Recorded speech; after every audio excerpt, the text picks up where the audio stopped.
Hello, everybody. Welcome on into some baseball here on youtube.com/SeanSourceRex. I'm Sean. Every 5 nights a week, we're streaming baseball here on the channel.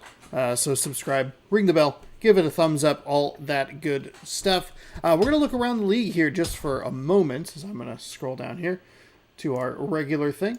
Kind of set some things up. The Mariners and the Athletics tied for first place in the American League West. They are also the number 1 and 2 teams in the wild card. The Orioles and the White Sox are still in it. The Blue Jays are far back. The Red Sox 3.5 back. Guardians back by 1. They're on an L3. I point that out because a couple of the games today involve some of those teams.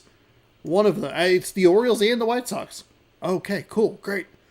I thought that was going to be fun, but turns out that it's actually more fun than I realized. We are going to start with the Rangers and the Blue Jays. Then we will head to Chicago, Orioles and White Sox.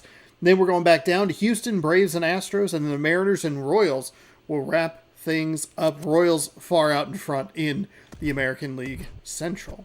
Who's the first 6? Yeah, so the Royals are, at the current moment, they'd be the first team to clinch. Well, welcome on in, Rangers Blue Jays, getting things started.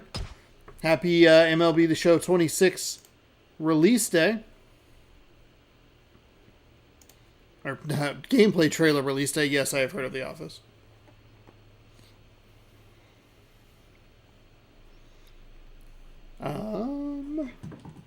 Yeah, I watched the trailer. I talked about it for a little bit on the channel. Let's see.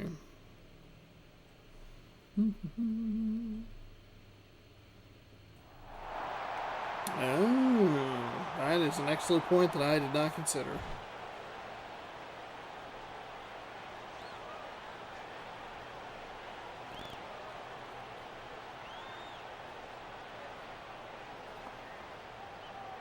Oh, damn it. Hold on. Now I gotta edit my reply. Didn't. Here's your starting lineup for the Texas Rangers. Can you please? There we go. Edited, because I typed it like a dummy. Matt Kemp is in center field. He'll lead things off here for the Texas Rangers. Adam LaRoche at first base. Jay Bruce in right. Dan Uggla at second. Ian Stewart at third. Dan Johnson is the DH. Dan Johnson, yeah.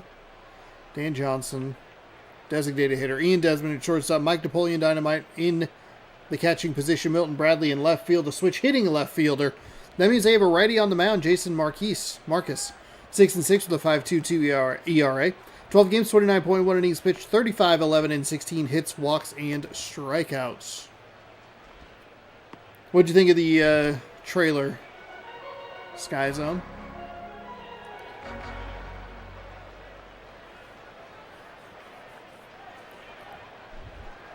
Matt Kemp, 274 average, 4 home runs, 9 RBIs, 7 stolen bases to lead things off here for the Rangers. Rangers played the Red Sox yesterday in a game that was pretty frustrating to watch, so the Texas Rangers just doing a northeast trip here. I'll take a ball low. We are underway for game number 1. Trailer's very good. Good. Glad you enjoyed it. I'm excited about the Road to the Show stuff. The World Baseball Classic thing could be interesting. And we'll see what other kind of gameplay tweaks they have. Walkoff had left a comment on the video that I posted talking about how the extra stats that they give the players could be ways to... Well, here, I can just read it. I don't have to... I can give it to you verbatim. Little skeptical of the new stats. What if they are not that important of a stat, and they are to boost cards to Diamond 99 without actually being that good of a card? Everything else looks fire, though.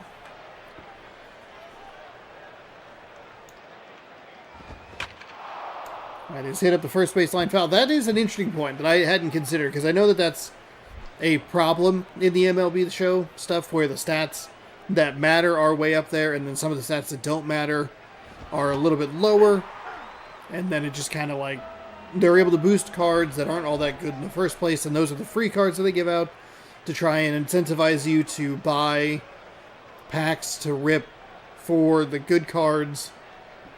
The monetization stuff is icky in that form for every sports game.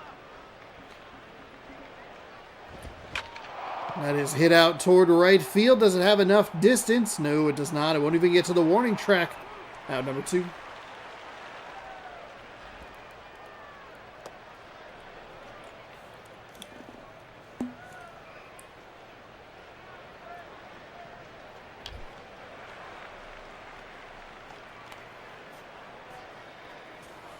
We'll have to keep an eye on it. I like the idea of the smaller stats just from a franchise perspective of like, how do we get to this number sort of thing. But I can understand why people would be skeptical about it in a different context. And I'm excited to check out the new stadiums. Probably playing those when the game releases. March 13th for us early accessors. Oh, if you have bought a digital copy of previous show games, you can get 10% off the digital deluxe edition, which is helpful because that means that it is down to $90 rather than $100, which means it's only $20 more than the standard edition at $70. That is a broken bat, little flare. The pitcher makes the catch, and that is how the top of the first inning ends. Nothing for Texas. We'll get you introduced to the Toronto Blue Jays lineup right now. Johnny Damon, the left fielder, will lead off. Andre Ethier in right. Miguel Cabrera at first. David Ortiz is the DH. Xavier Nady is the center fielder. Mike Aviles at third. Derek Jeter at shortstop. Juan Uribe at second. And Ron Barajas is the catcher.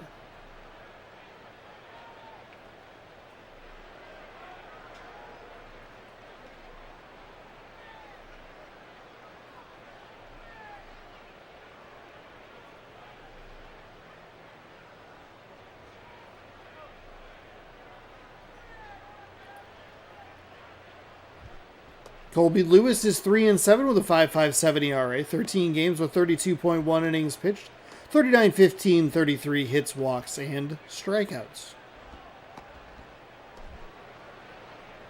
Here's a look at your Texas Rangers defense. Napoleon Dynamite behind the dish. We'll get to use the face scan technology for our Road to the Show guy character. It's going to be rad. He's not been kind to me in the past, but here's the righty. The wind in, the pitch stays high for a ball.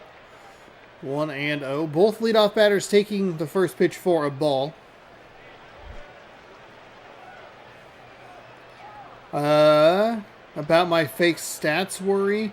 They already kind of did it into a few Diamond Dynasty cards, making durability, discipline, and base running, aggression at 99. All those stats are pointless in DD. I think that just doubles down. It totally makes sense with what you're saying. Like, here's these ancillary stats that don't matter to make these cards look good. That makes sense. I hadn't even considered that. I was thinking about it from a franchise perspective, but I know that one of the criticisms I've seen, specifically Shelfie, talking about how the free cards are just not that great.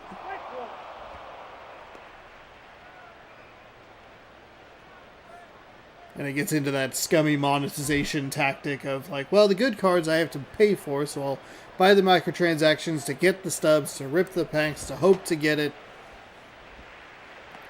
That sucks.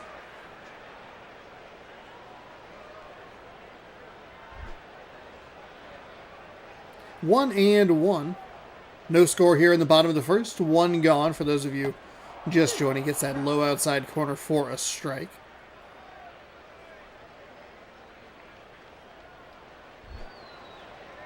I couldn't remember. I appreciate you coming in with examples of like, hey, here's durability, discipline, and base running.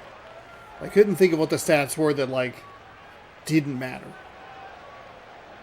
Pointless in Diamond Dynasty, as you phrase it. 2-2.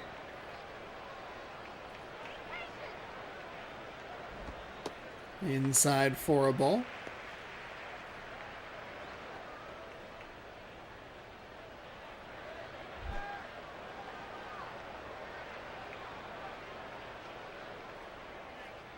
Here comes the payoff pitch. It is roped into left field. That's a nice hit all the way out to the wall. Should be an easy double. The left fielder throws it into the cutoff, and it's a stand-up double to bring in Miguel Cabrera.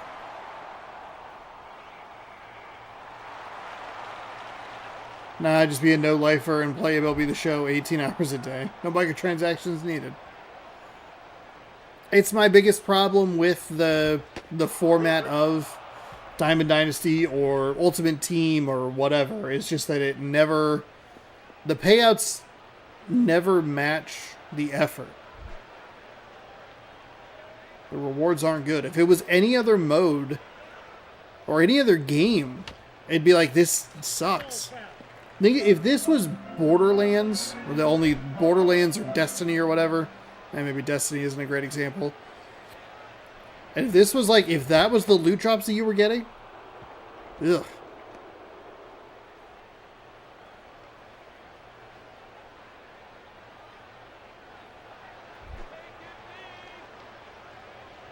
One and two. Runner on second. In scoring position. Here's the wind and the pitch. Gets a swing and a miss. Cabrera set down on strikes.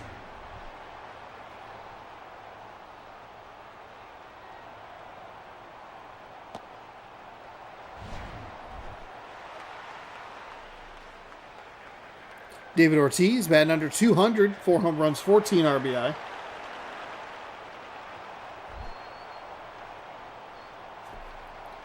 The righty is ready. 2 gone. I thought maybe they had something going there, but no. Sliced foul into the stands.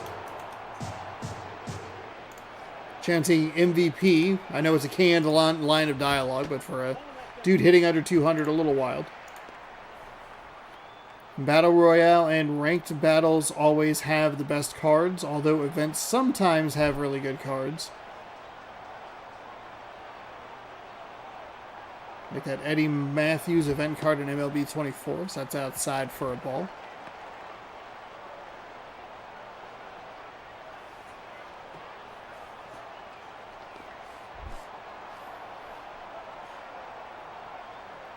Pitcher is ready. Here comes the 2-1. Ortiz thought about it, didn't matter. Called strike on the outside corner.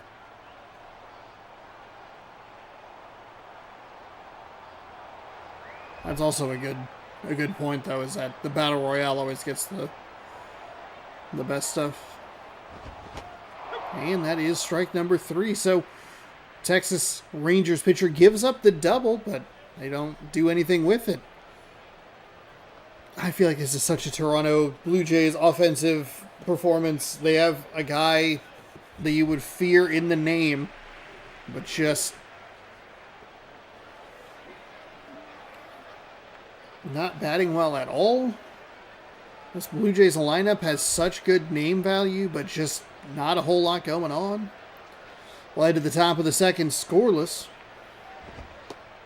And a ball inside to the leadoff hitter makes it 1-0.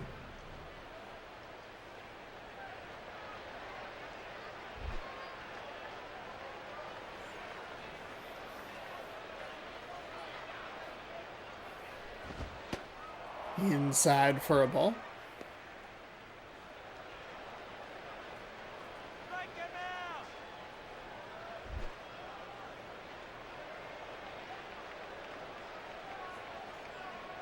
Here comes the 2-0. And gets the call at the bottom of the zone. Make it 2-1.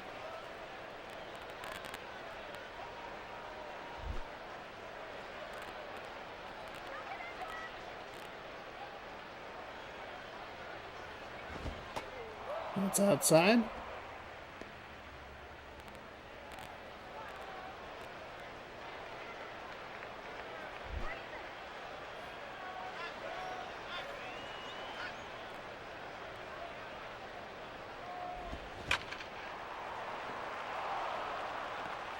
And that'll be into center field for a single. Ian Stewart batting .308, no home runs, 13 RBI.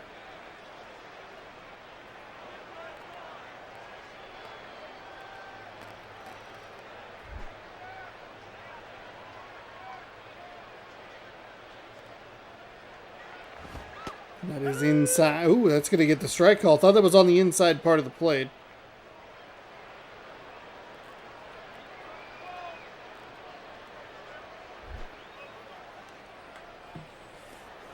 Oh and 1.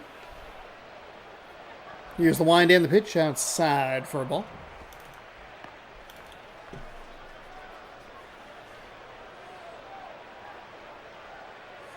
Streaming Thursday night? I will not be streaming Thursday night. I will be at the open mic.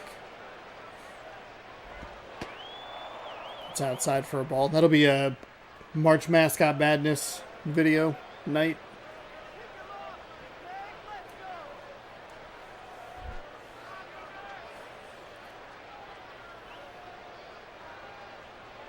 Here's a wind and the pitch. Low. But gets the swing and the miss. Got to take that pitch.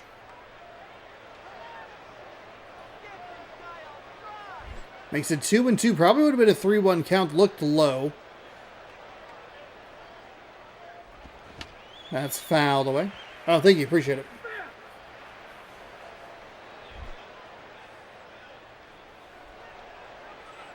One on, nobody out. Here comes another 2-2. It is high. I thought he was going to get into a little bit of an auto swing mode there. But able to hold back on the pitch upstairs. 3-2.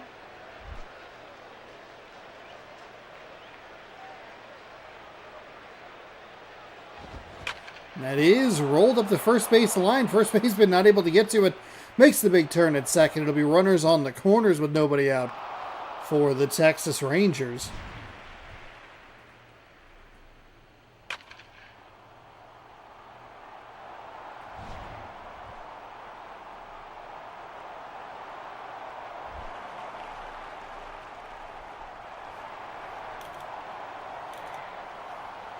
So Johnson steps up, ready for his turn at the plate.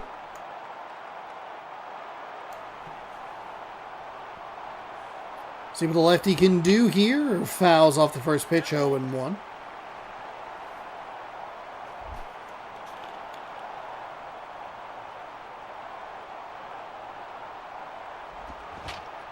And that'll be rolled. Oh, that's going to be 1. Around at first for 2. Texas is still able to score the run. I think the Blue Jays more okay with that situation than the Rangers. They do a great job to get 2 runners on with nobody out, and then just everything's wiped away. They do score a run. So it's 1-0 Texas. First time we've seen them score in a little bit. I think they got shut out in all of the games against Boston in their last series. So they're finally on the board for the first time in a while. The wind and the pitch. He is in for a strike.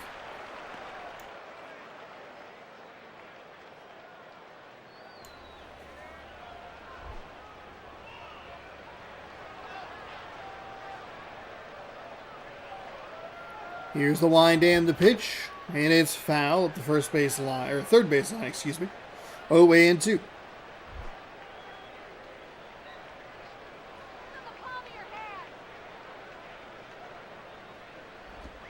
And oof. We saw this in a couple of games against Boston. Texas was very aggressive swinging the bat, and they are continuing it here in Toronto. They've been able to get the bat on the ball to foul some pitches away, but there have been some rough swings, including this one that'll be out in number 3, but not before Texas is able to score 1. It's 1-0.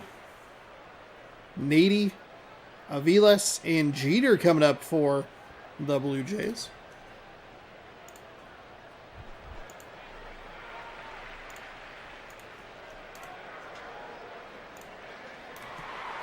Xavier. It's tricky with the X in front. Is it X or is it just like a Z, you know? Xavier. That's a worse way to pronounce it.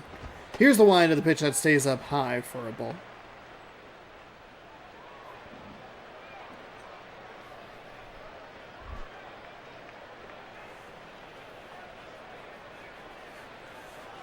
Here comes the 1-0. It is fouled away.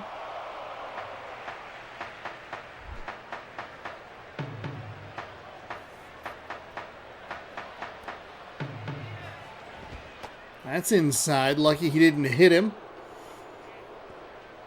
It'll be a ball.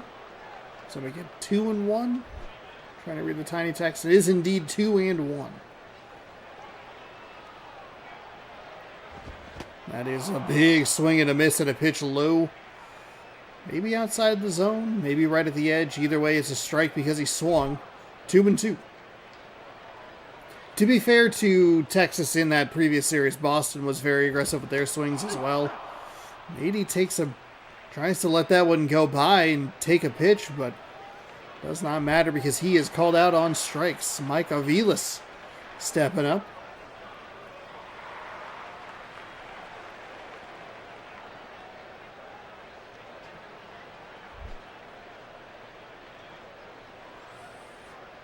Strikeout is the first out of the inning. Here's the wind and the pitch, and it is rolled back up the middle. The shortstop comes up with it, but not in time. It was a lot closer than I thought it would be.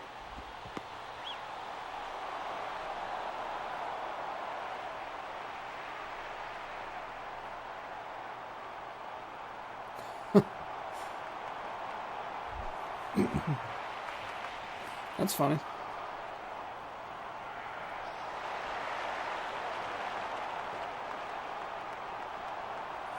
Derek Jeter steps up to the plate, working with an out and a runner on. Here's the wind and the pitch. It is in the dirt. Good job to block it and keep it in front of him. Holds the runner at first.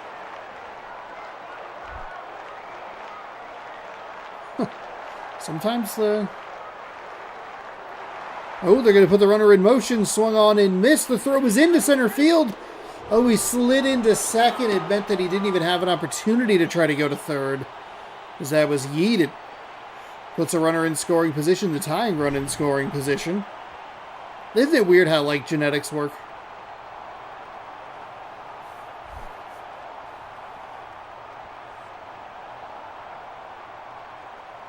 Here's the wind and the pitch. It is fouled away. So that removes the double play potential. Good news for the Blue Jays, bad news for the Rangers. That is low for a ball.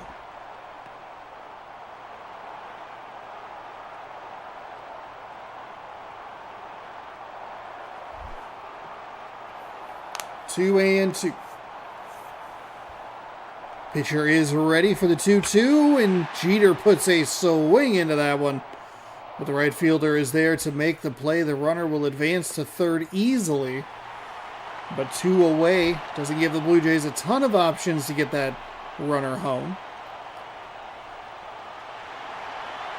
Juan Uribe comes to the plate looking to tie this game. The slider misses outside for a ball. Just kind of yanked it there.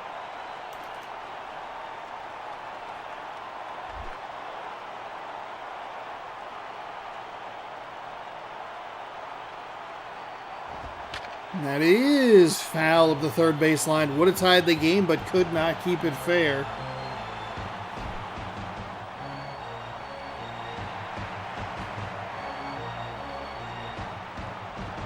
That's inside for a ball.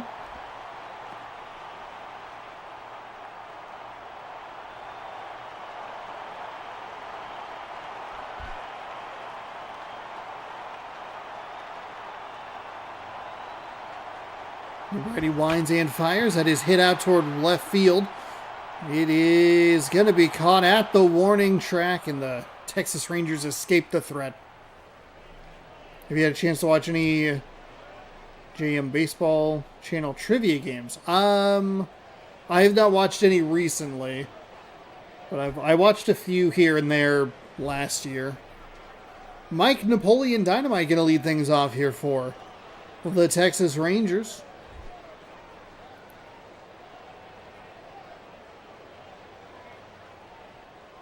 Here's the wind and the pitch. It is that low corner, and on the right-hand batter's side has been very generous again. This game has been a little bit varying with it. It's been real wide, sometimes tight, and then wide again.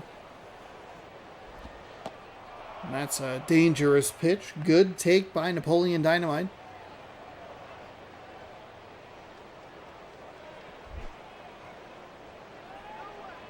The new one called Pinpoint Challenge is really fun. I think that one showed up in my recommended. But I don't think I had time to watch all of it. So I didn't watch it. Kind of an all or nothing guy on a first YouTube watch.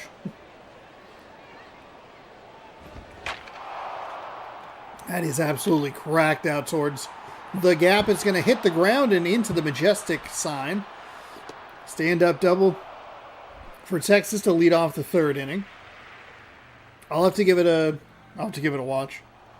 Maybe depending on what time this stream ends, I'll have a little time to watch a video before I head to bed. With the runner on second, Texas looking to double up the lead. A little insurance here.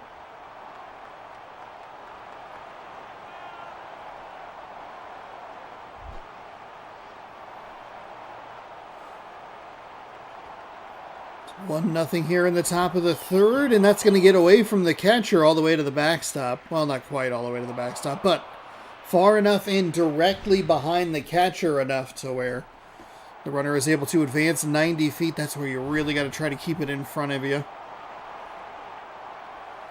I use YouTube 4 to 7 hours most days.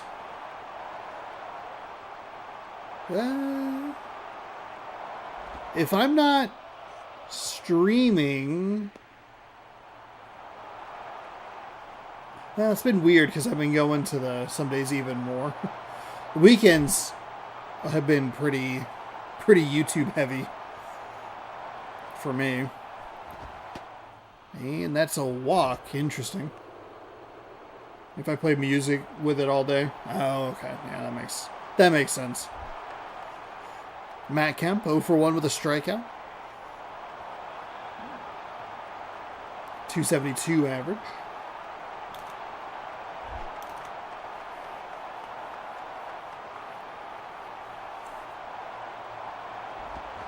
That is lifted out to left field. Left fielder comes up with it, but it should be an easy score. The lefty throws to the cutoff. He does not worry about throwing it in to the home. It's a home plate. Kemp with a sacrifice fly. That'll make it 2-0.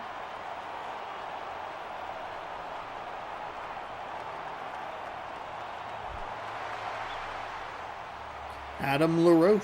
I wonder, you can look at your YouTube stats. Hang on.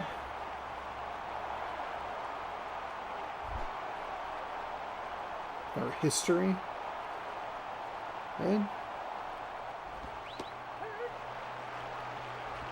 Time management. Oof, Sunday was real bad. 11 hours? I was on for so much. 2 hours and 48-minute average, daily average. 19 hours over the last 7 days. Remind me when it's bedtime. Oh, I know when it's bedtime. I'm aware that I'm making the poor decisions. I don't... YouTube and Dropout and Nebula, that's all I watch. I've heard a lot of good things about Dropout.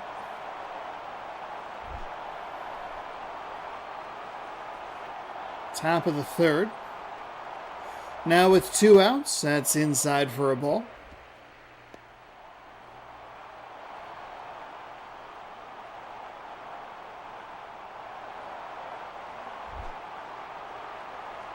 Have you watched a movie or show other than Fallout in years? Oh shoot, is that countdown up yet? For Fallout?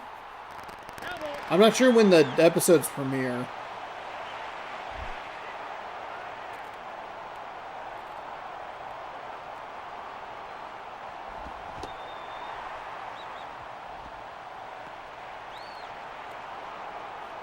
Looks like the Fallout timer.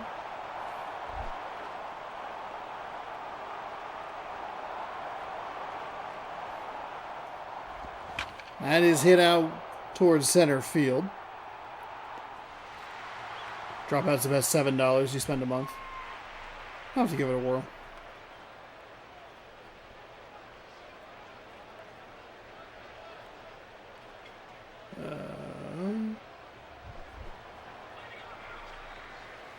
3D Location Explorer.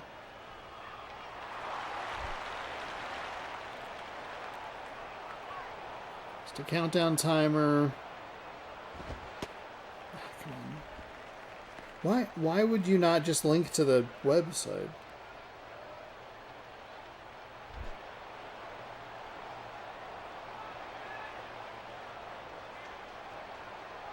Is that what it is? Fallout Explorer?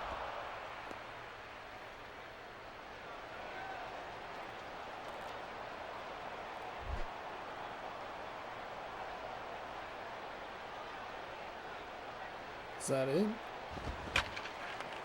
Okay. I'm sure it's not going to be that exciting.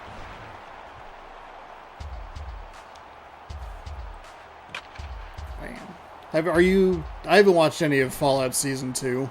Are you watching it? If you are you enjoying it? Johnny Damon 0 for 1. I was like all excited about it. Then it came out around the holidays, and that felt like just not a good time to do anything. There's the wind and the pitch. Looks like it's a little high, question mark.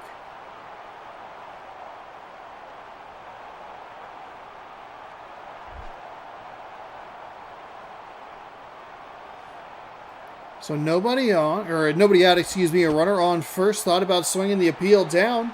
To third, says no, he did not go. So 2-0, tying run at the plate. The Blue Jays were able to put a runner on in the last inning, but unable to come up with a run. I watched episode 6, swung on and missed.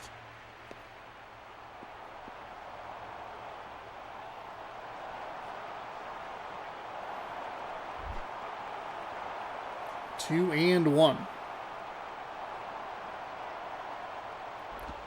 That is going to be splashed into left field. Yeah. Left fielder will get there. It will just advance the runners 90 feet. Or the lead runner 90 feet, I should say. They'll bring up Andre Ethier, who's 1 for 1 with a double. Might be able to tie the game with a nice swing. Could end the game with a great swing.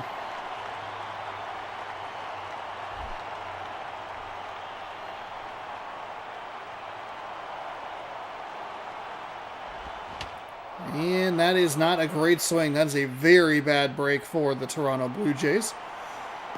Barely gets any of it. Skies it to the third base side. That'll bring up Miguel Cabrera, who's 0 for 1 with a strikeout.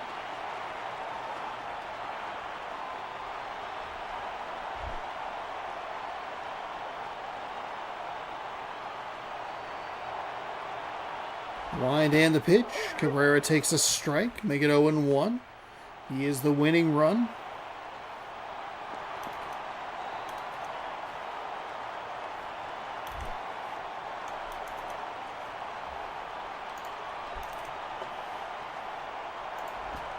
That one stays upstairs. Great eye for Cabrera. MLB 14, the show cover athlete.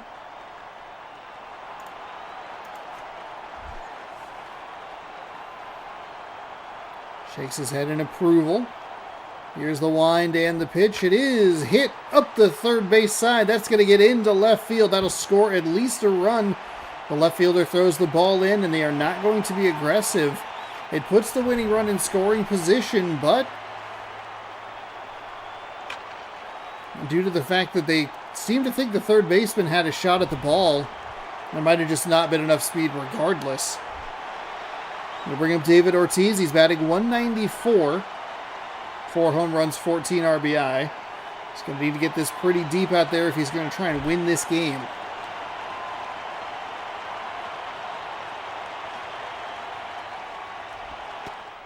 Gets a strike on the inside corner, high and inside.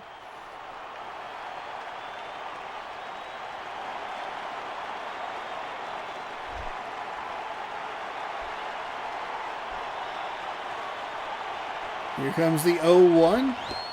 Big swing and a miss from David Ortiz.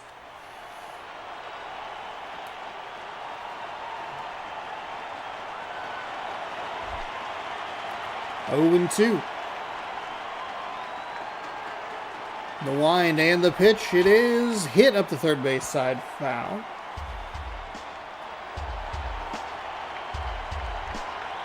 Bet you they wish they had that new mechanic in MLB to show the barrel down pitching or bear down pitching or whatever it is.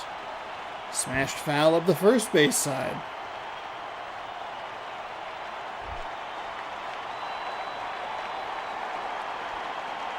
Here comes an 0-2. One gone. That is upstairs for a ball. It's pretty good. Good.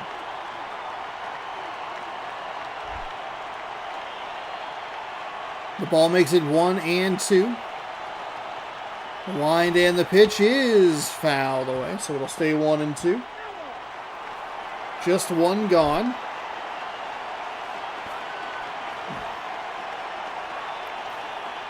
Toronto looking to steal a win from Texas, and that isn't going to do it. It'll be runners on the corners, so the double play in order could be going to extras. The Jays can also walk it off. It's again, I think the fact that the third baseman had a shot at it prevented the runners from getting too aggressive. Xavier Nady.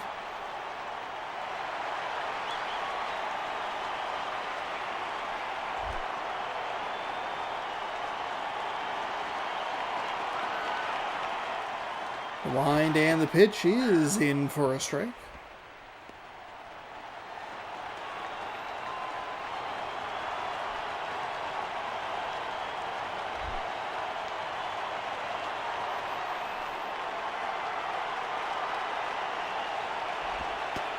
That one just misses low for a ball. 1-1.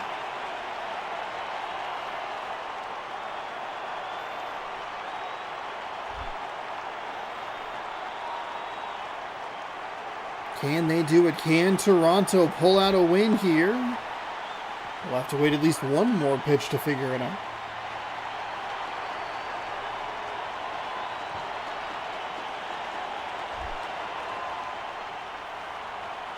Two and one. Winds and fires. Swung on and missed. It's not a big swing, but he did not get there.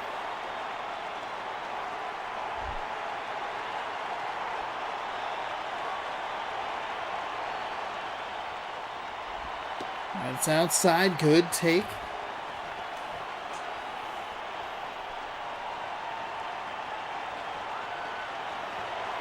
Crowd going absolutely wild, looking for a walk-off. Here comes a payoff pitch.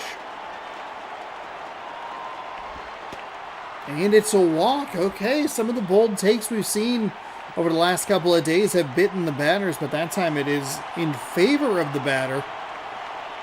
That means that the bases are loaded. They will head to the bullpen. Jeremy Accardo. 21 games, 3-3 record, 1 save, 3.91 ERA, 25.1 innings pitched, 5 walks, 10 strikeouts. Mike Aviles, 1 for 1 with a single and a stolen base.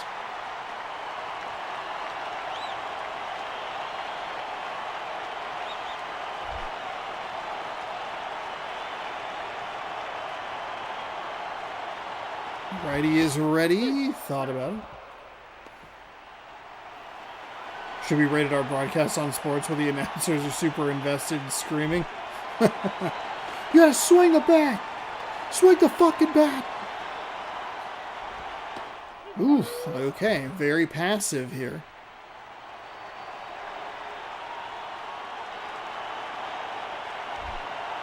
Oh and 2.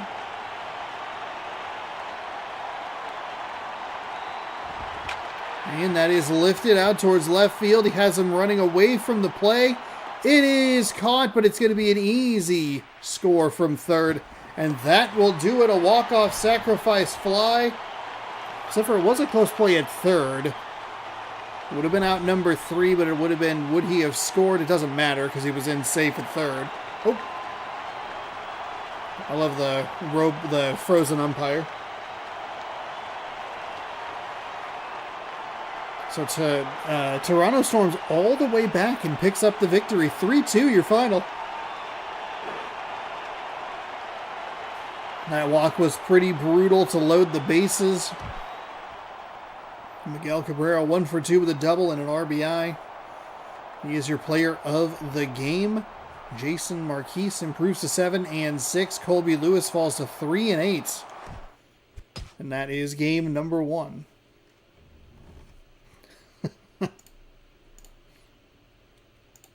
That would be pretty good. Because it is kind of fun when the umpires get, or the commentators get mad at the team.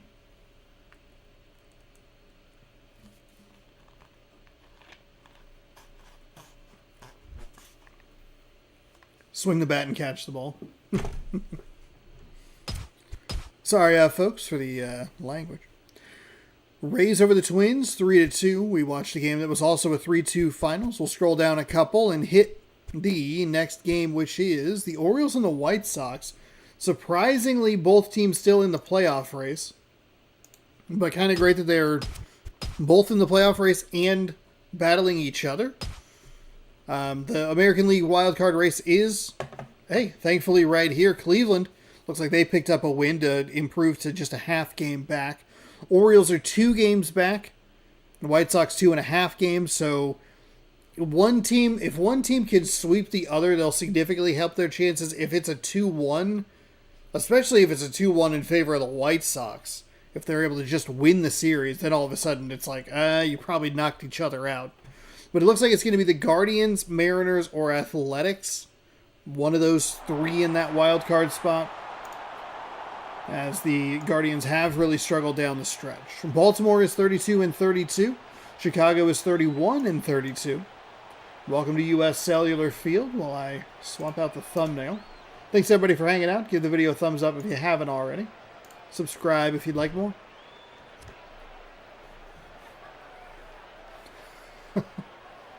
John Jacob Jingleheimer Schmidt, the DH, will lead things off. Luis Castillo, not that Luis Castillo, is at second base. Evan Longoria at third. Rick Ankiel in left. Derek Lee at first. Corey Hart in right. Miguel Montero is behind the dish as Drupal Cabrera at the shortstop position. And Trevor Crow is the center fielder.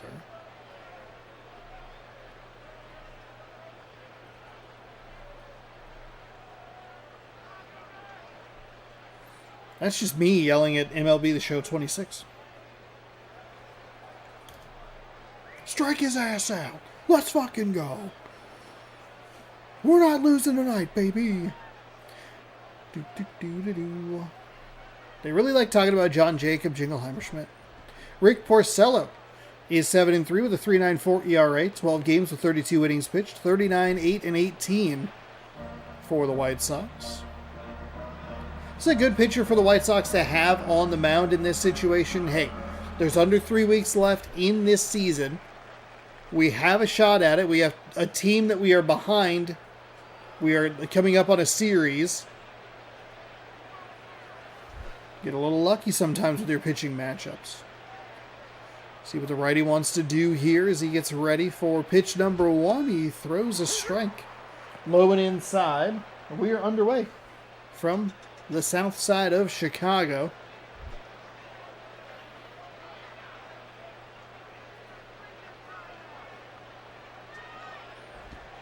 That is inside. I literally have zero memory of a Trevor Crow.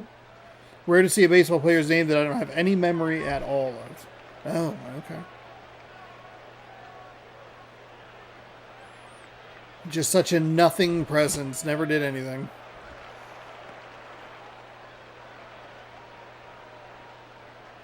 Brutal. He's like, I played for 14 years. 1-2. To the leadoff batter, John Jacob Jingleheimer Schmidt fouls that one off. The count remains 1-2.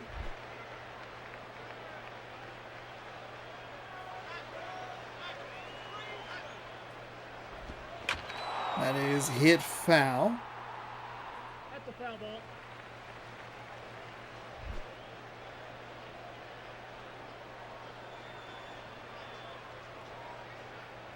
Here comes the 1-2 yet again. That one stays outside. Good job to get kind of out of that auto swing mode. And take that for a ball, 2-2.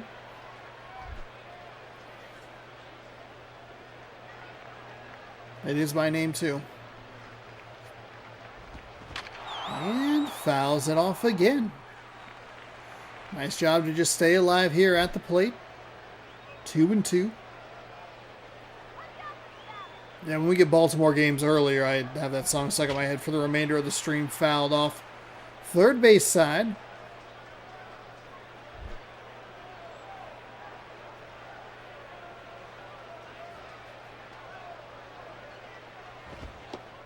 And that's inside for a ball.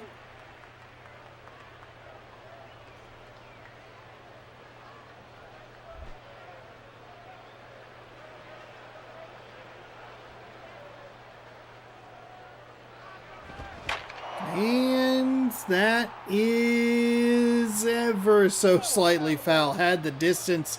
That one went off the camera, went out of the frame in a weird way where it went wide out of the shot and then came back in.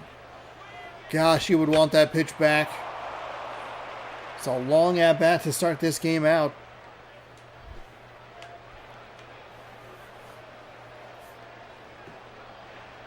Payoff pitch on the way. Here's the wind.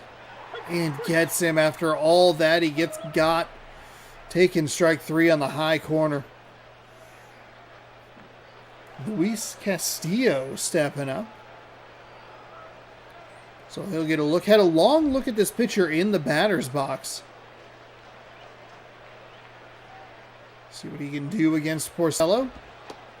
That's in for a strike. Or perhaps it's Porcello.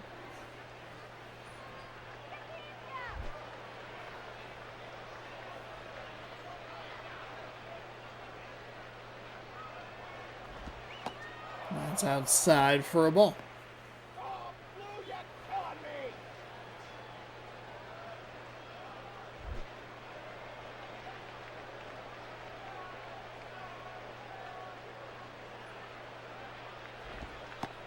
1-1 is low for a ball. 2-1 now.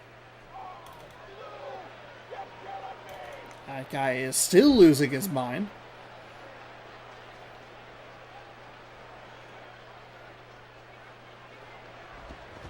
And that'll be rolled to the second baseman, who scoops it up. Gets a firm footing and firm grip. Fires over to first in time for out number 2, so a much shorter at-bat. It'd be hard to have a longer at-bat than what John Jacob Jingleheimer Schmidt did.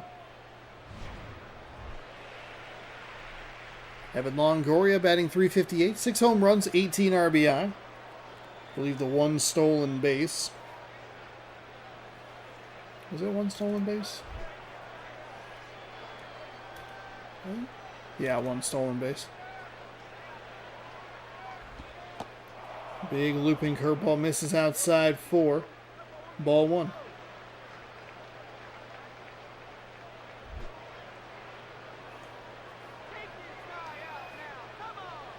Come on, strike him out. Strike out the batter. Have you ever considered striking out the batter?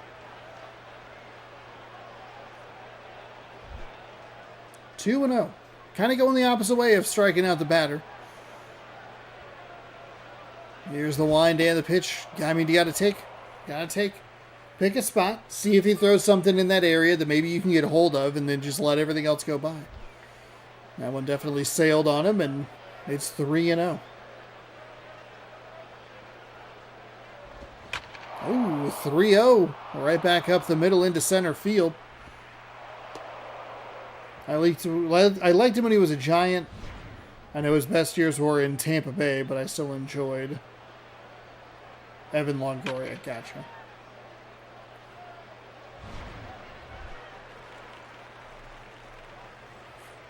That's nice when you can enjoy a player, even though their peak is behind them. You know, you can still look at it and go, it's cool to have him on the team at least. Here's the wind and the pitch. Low for a ball.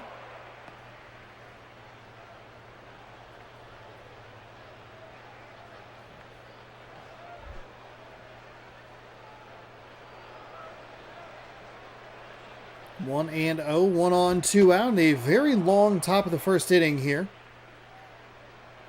And they haven't really done anything. There was a strikeout and then just and then an out from second to first. And then a hit. Other than that, I mean, it's just been a lot of pitches. Especially that first at bat.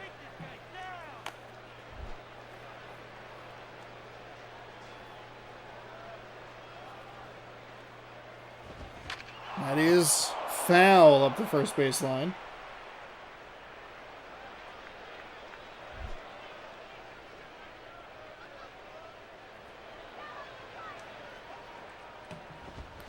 That is swung on and missed. So it'll be strike 3 for out number 3.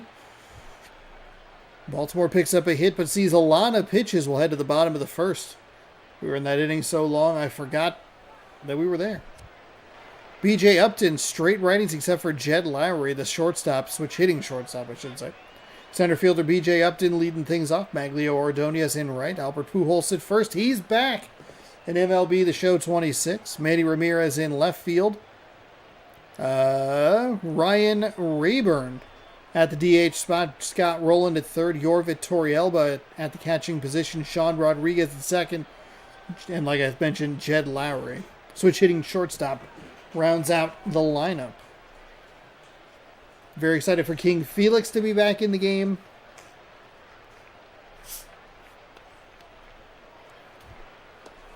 Kyle Drabick.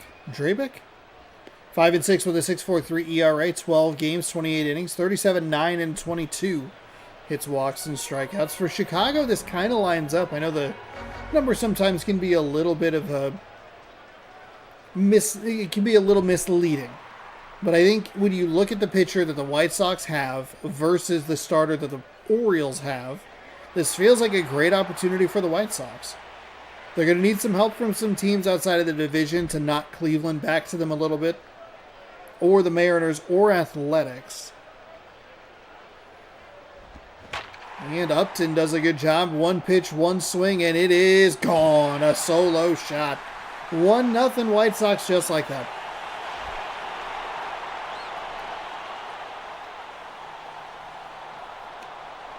We didn't get much fanfare on that one, but I tried to give it some fanfare. No replays, no nothing.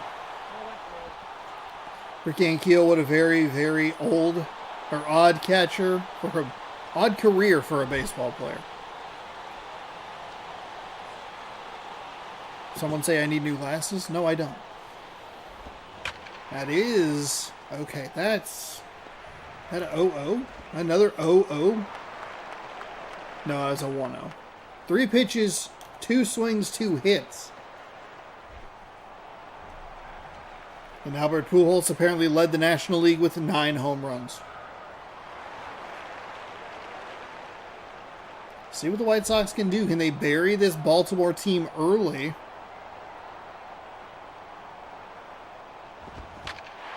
Oh, boy. Tried to get another swing there. Only about 4 pitches that the Orioles starter has thrown, but White Sox very aggressive. Manny Ramirez. Some people call him the Man Ram, apparently.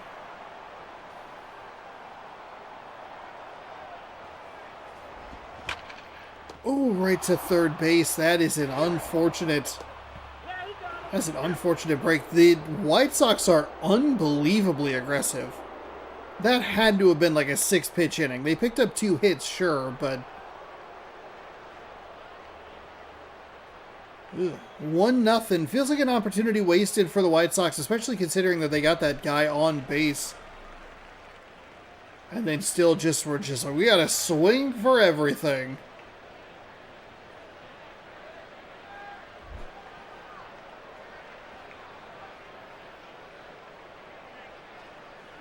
One nothing White Sox. What can the Orioles do? They can swing at the first pitch to the third baseman who fires for the out. So a much, much shorter at bat for this leadoff hitter for the Orioles.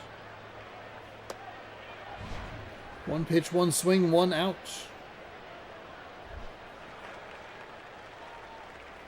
to start as a pitcher, get the yips, have one of the worst performances of all time, change to a position player, doing better than just okay. That is a very odd career.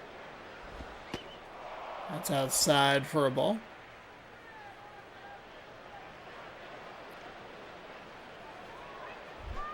One and oh. One out.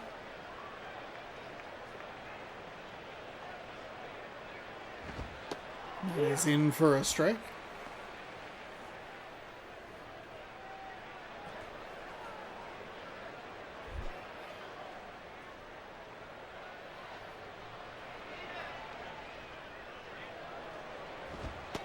That's in for a strike.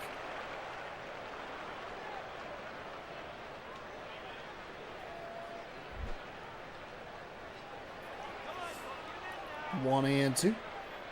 Here's the wind and the pitch. Outside for a ball. 2-2.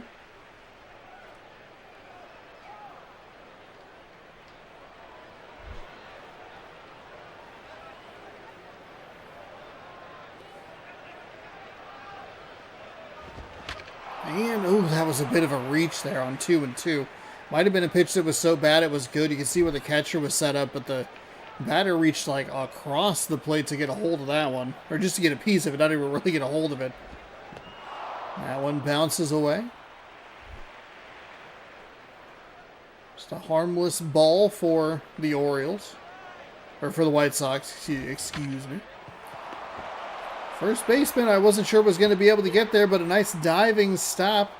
Flips to the pitcher in time. That is an out.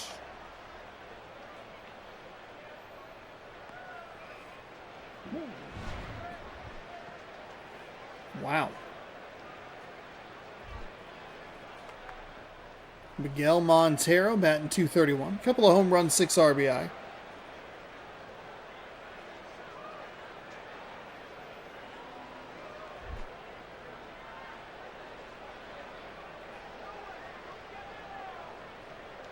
Here's the wind and the pitch. It is outside. Ball 1. So Oriole at-bats have been pretty patient. They did have the one swing leadoff, but other than that, they've been able, for the most part, to look at large chunks of pitches. That one I'm a little surprised got called a strike. It looked a little high to me, but we are not the digital umpire from 15 years ago. We are merely spectators, enjoying the content, having some fun. That's outside for a ball. Throw him the heater. Everybody, you heard it.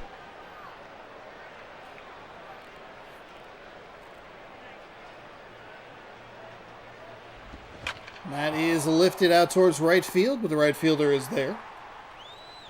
Thanks again, everybody, for being here tonight, hanging out. Hopefully enjoying the stream. Hopefully you're excited for MLB The Show 26. We'll be back on the channel in March. Ryan Rayburn, 344 average.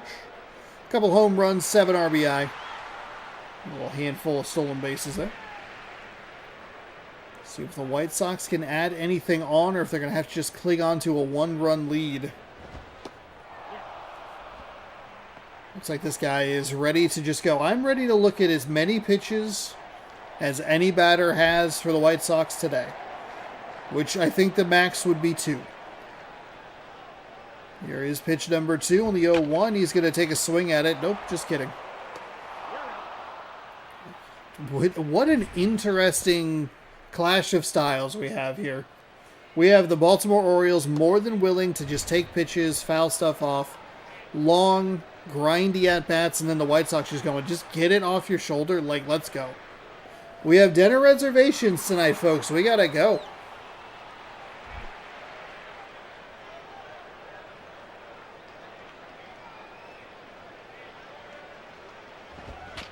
That is rolled over. My goodness.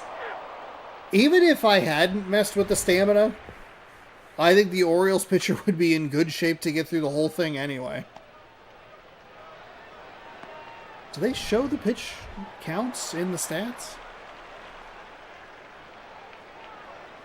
He's at like 9. This might, like, genuinely be pitch number 10 for him. Oof, Torrealba went with a big swing there. He did not get there. Under it. 0-1.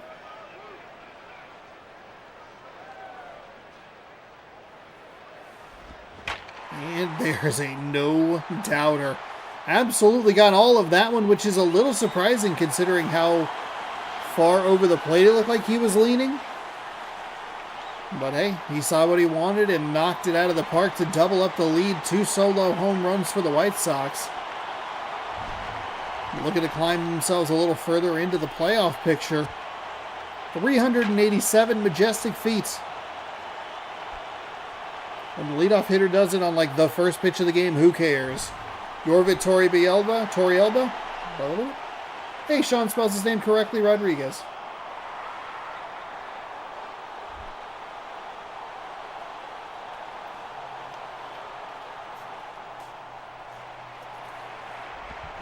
And that is a 1-pitch, 1-swing, 1-out.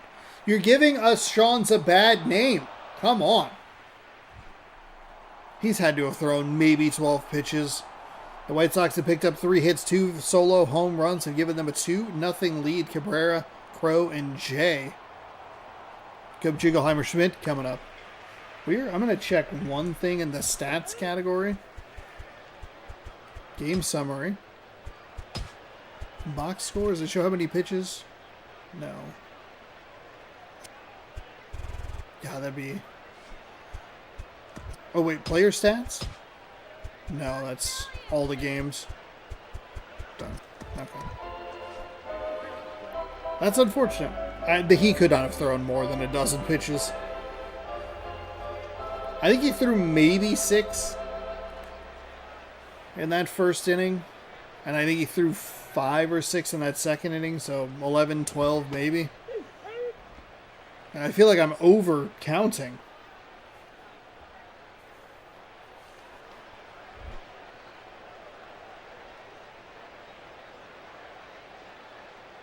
Here comes the 0-1. Pitch is low for a ball.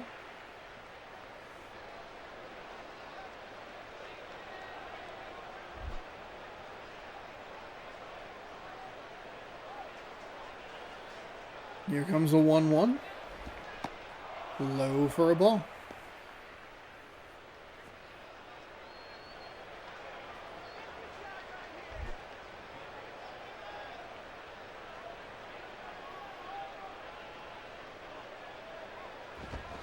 And that's rolled to the shortstop. Beautiful sliding stop. And a nice strong throw over to first in time for the out. Wow.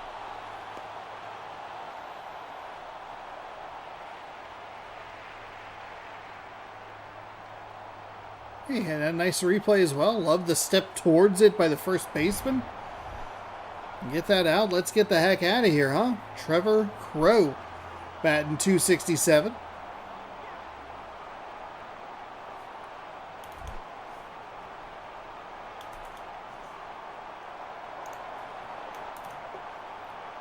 Here's the wind and the pitch. Stays up high and outside for a ball. 1-0.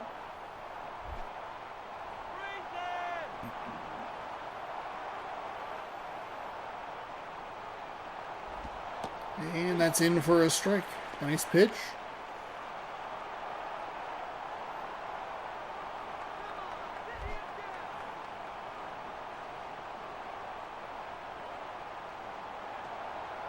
One and one the count. It is swung on and rolled to the second baseman. Scoops it cleanly. Fires to first in time for out number 2.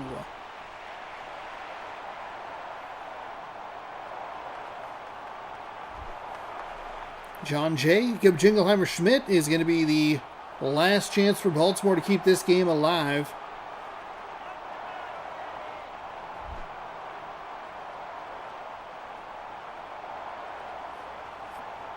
Two nothing White Sox. Here's the pitch. It is swung on, rolled back up the middle. The second baseman comes up with it. The throw, not in time. Nice play. Really nice play there, but could not come up with the out. Luis Castillo 0 for 1.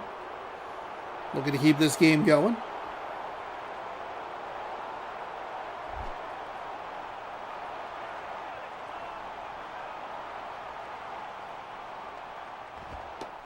It's outside for a ball.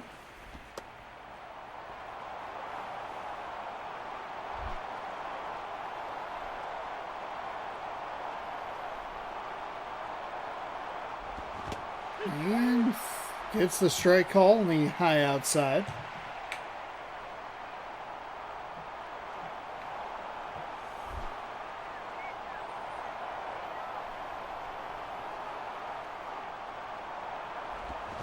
That's rolled foul up the third base side. Orioles down to their final strike. They are indeed a 1-2 count. With 2 outs, the runner on first, so it is the tying run. Foul away at the dish.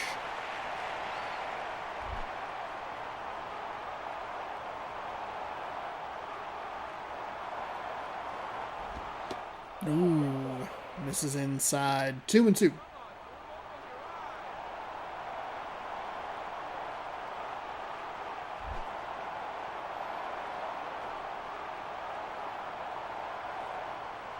Here comes the 2-2. It is foul. Put the runner in motion.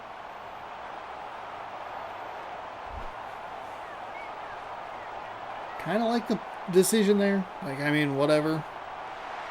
They put the runner in motion again. This is lifted out towards left field. Left fielder makes the grab, and that will do it. White Sox use 2 home runs, both solo shots, to pick up a 2-0 victory. Pumps his fist, gives it the point. You got it, man. You did it. And Porcello, number 51, is going to get the win today. 2-0 your final again.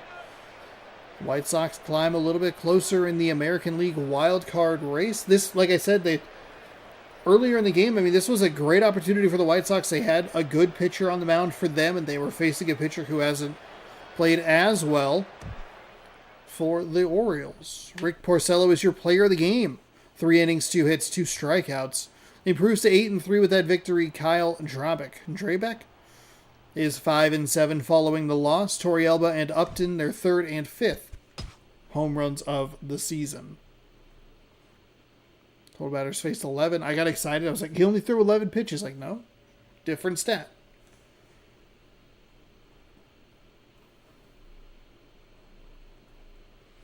And that'll do it for game number 2.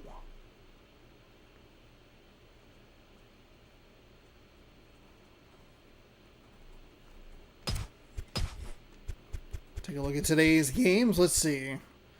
Like we said earlier, Guardians pick up a win, 1-0. Tigers over the Yankees, 2-0. That is such a good, kinda. Blue Jays get a win, but they're still a little bit back. Kind of a big blow to the Orioles. Cardinals over the Nationals, 2-0. Padres over the Mets, 3-0. Pirates over the Dodgers, 6-0. Yeah, the Orioles had an opportunity to pick up win number 33. That would have put them 2 games back of the Yankees. The Orioles have played 65. The Yankees have played... not that. 63, maybe? What are we looking at here? Oh, that was the last game. Braves-Astros is up next. Actually, while this one is going to load, I'm going to run real quick to the restroom. I'll be right back.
I didn't even miss the lineups. Woohoo!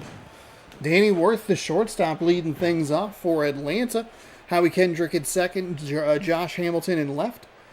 Andrew Jones, Hall of Famer, in center field. Trent, Olegen?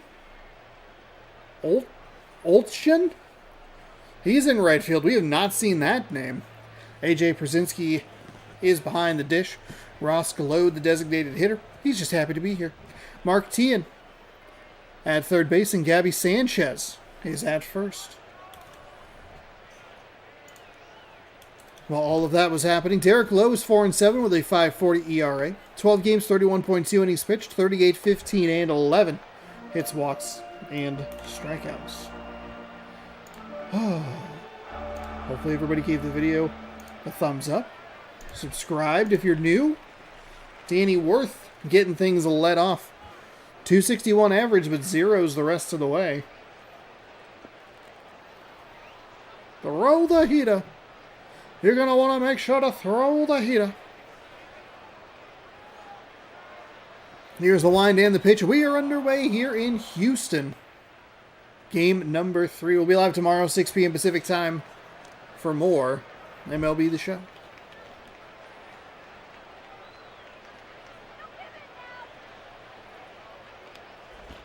And that is hit well, but foul.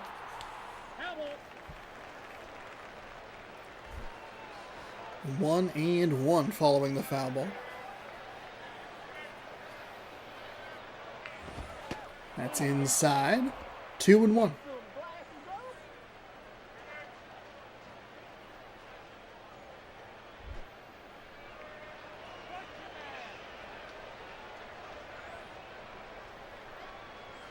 Readies and fires. That is hit out towards center field. More toward left center, but either way, it's a routine fly ball. We haven't even really seen the hill come into play in this game.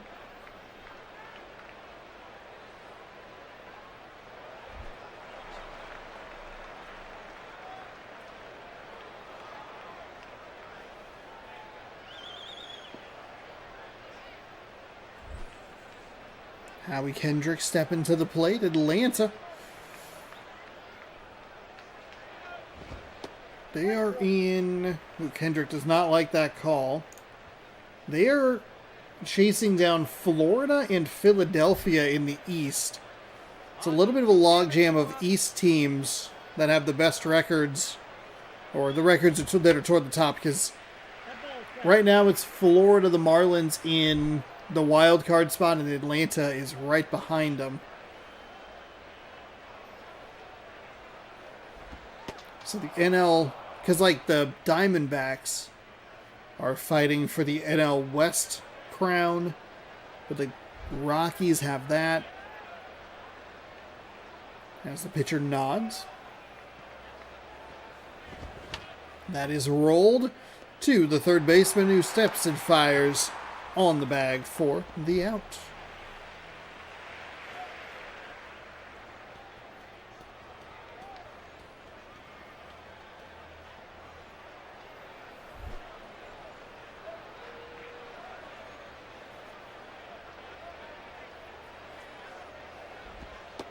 That's low for a ball.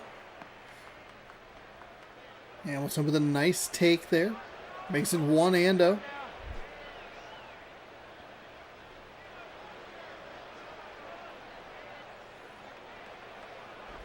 And that's outside for a ball. Another good take for Hamilton.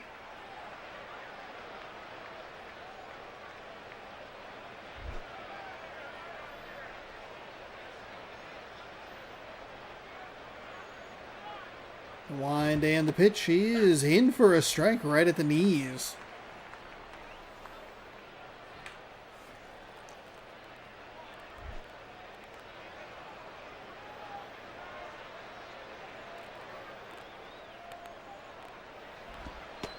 And that's low as well. Really good takes here from Josh Hamilton, making sure that he's not swinging at anything bad. Only strike is a called strike. Everything's been low in the zone. It's 3-1. And he does a good job on 3-1. I mean, The pitcher really never gave him a whole lot to work with there, though the game does love a 3-1 swing from the batter.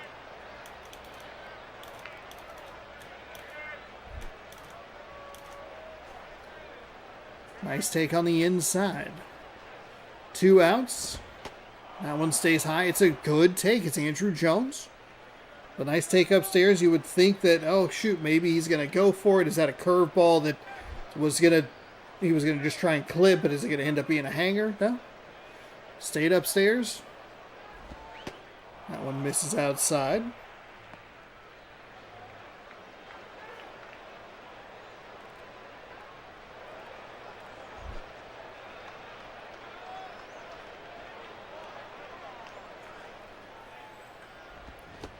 Ooh, big swing on a pitch on the inside.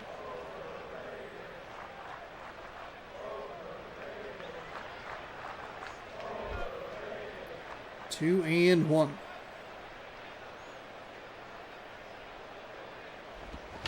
And Jones pushes that one out front in front of the catcher. Pitcher comes up with the throw in time for the outs. So both of those batters were pretty patient until Andrew Jones really wasn't. We'll get you reintroduced to the Houston lineup, who we just met yesterday. Right now. Sean Figgins at third base. He will be the leadoff hitter. Kusuke Fukudome is the designated hitter. He is number 2 in the lineup. Matt Holliday in left. Carlos Quinton in right. Billy Butler at first. Colby Rasmus is in center field. Omar Infante at second. John Hester is behind the dish. Marco Scudero is at the shortstop position.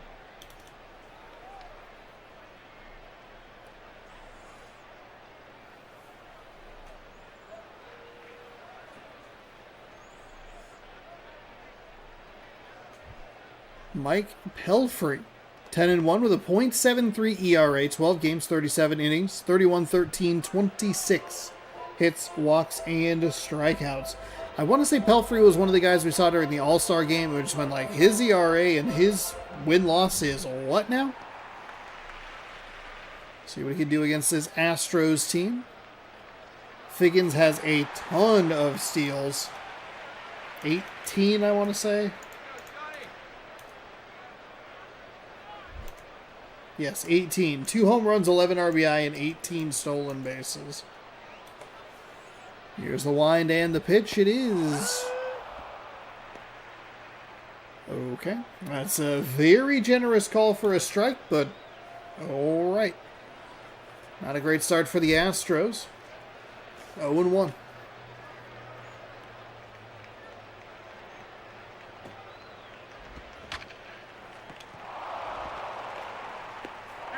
Figgins swings at the second pitch, rolls it to the third base side. Fired over to first in time for the outs.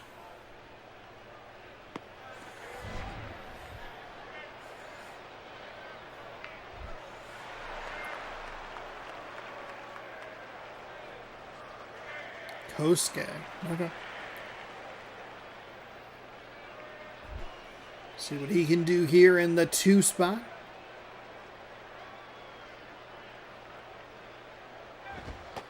That is somehow a ball. Seemed like that was a strike on the outside edge, but okay. Umpire a little funky here today.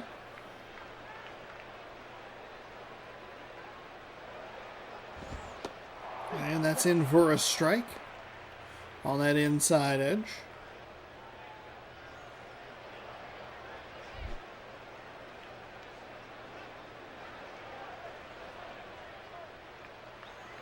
Here's the righty, winds and fires, low for a ball.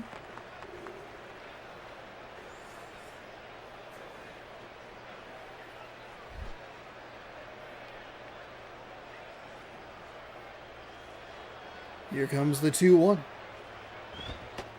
It's in for a strike, so a nice patient at bat here for Fukudome. 2-2.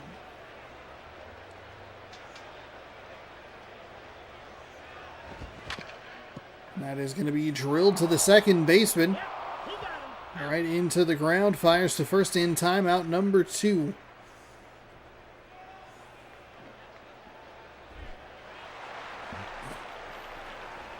I mean, what could this guy's loss possibly have been? It must have been a 1-0 defeat.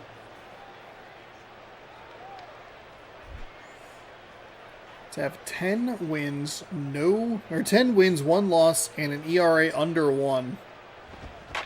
That is hit out toward left center field. That does not have the height. Man, those fences are stupid. And, oh God, just an arbitrary, like, yeah, what if we just, like, kept the home run, like, level way up there? Wouldn't that be fun? Hey, no, it's not. Stupid ass stadium. Cincinnati Reds still have that TV hooked up to this day.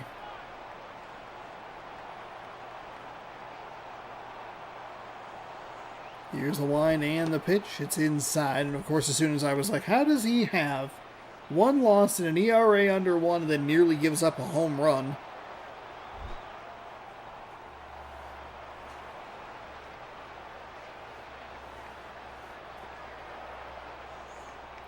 Here's the wind and the pitch. It's low for a ball.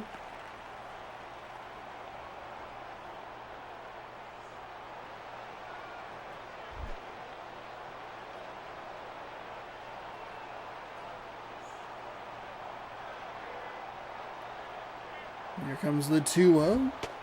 Good take on the outside. Houston looking for a lead here in the bottom of the first. No score.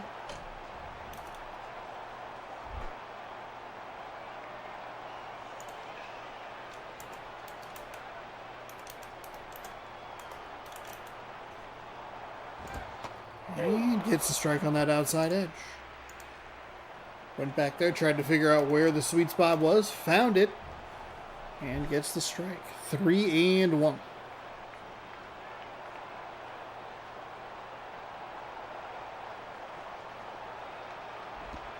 And that's inside. Walks him. 2 on now.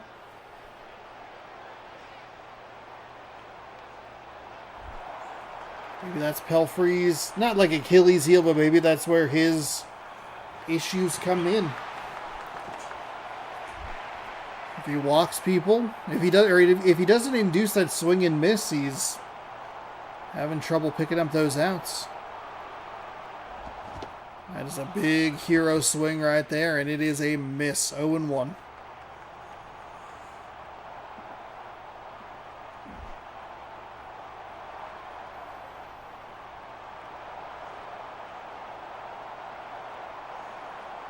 Here's the wind and the pitch. It is hit. Third base side foul.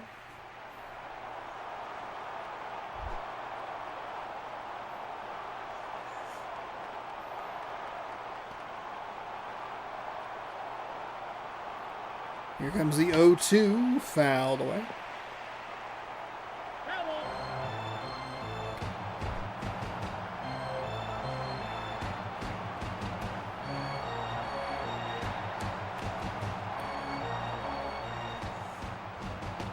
Oh my God. That can't possibly be how you get sat down. Okay, so Houston picks up a hit. They work a walk.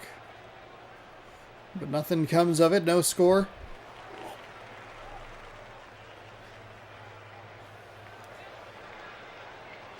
Oltgen? Trent Oltgen?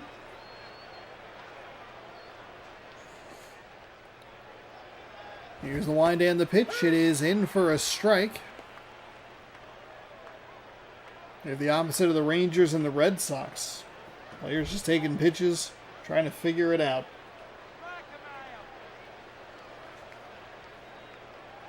Righty winds and fires. Catcher absolutely whiffs on receiving the ball, but there's nobody on. It's just a ball.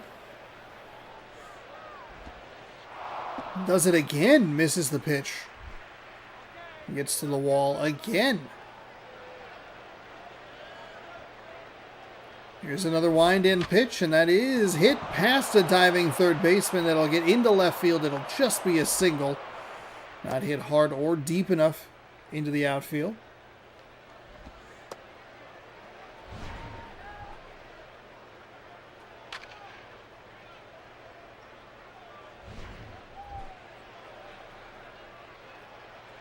A.J. Przinsky batting 169.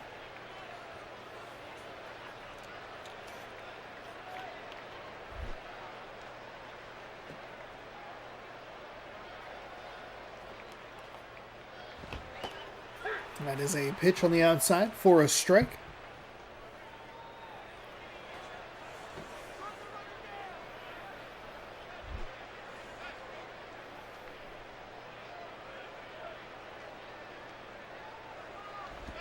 The 0-1 misses low for a ball.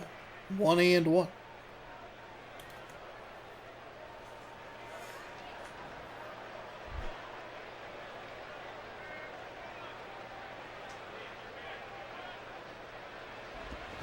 That's fouled away. No, foul ball.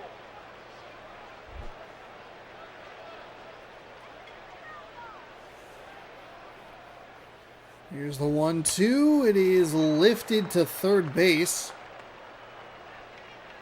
He waves everybody off and makes the play. So, a runner on first for Ross Glode, batting .293. Has a trio of home runs and an unlucky number of RBI. Just one gone here in the top of the second. That is, just past the diving shortstop. They're going to make the big turn at second. It was kind of a poor move, but also a good move. It was poor because he was beat. It was good because he forced a throw from the center fielder, which was offline, which renders the fact that it might have been a bad decision nothing. Like, it's negligible. So with one out and runners on the corners, the pitcher winds and fires. That one's low for a ball, 1-0.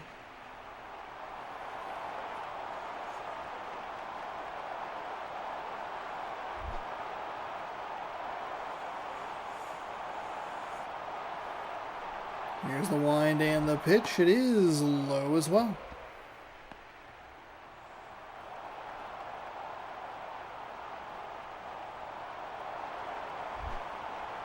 Not a great place to be here with runners on the corners, just one gone, and with how bad this game is at picking up double plays.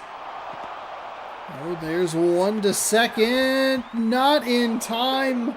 He's safe at first and right on cue. I said this game is not good at double plays. And here is the game not being good at double plays.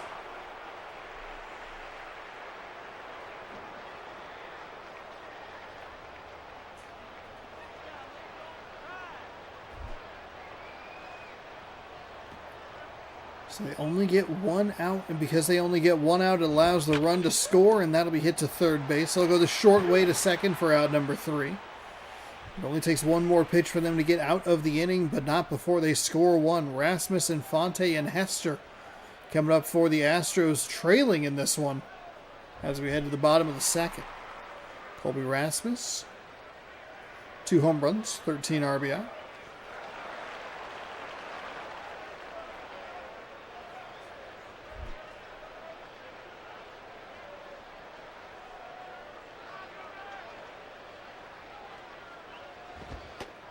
Ooh, he hits a strike on the inside corner. Generous.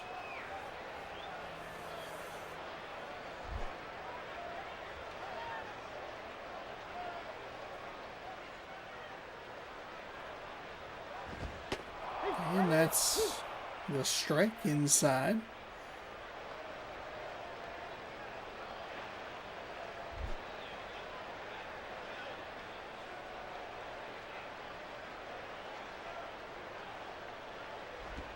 Ooh, and he plunked him right in the hip. Okay.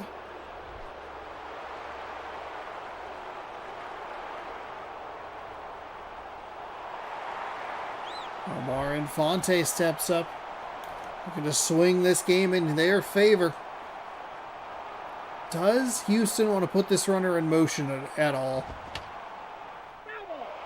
Didn't matter even if they did. They didn't. But that is a foul ball. 0-1.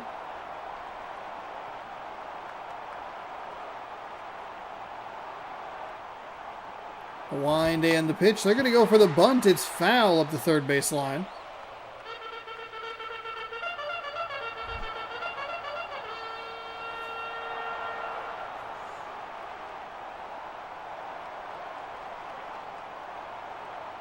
The 0-2 is swung on and drilled foul.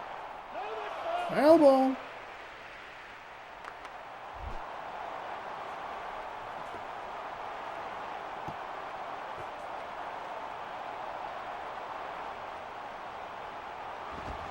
And that is lifted out towards left field. It is an out. Oh my goodness. Runner retreats back to first, but it is one gone. John Hester batting 200. No home runs. 4 RBI, no stolen bases.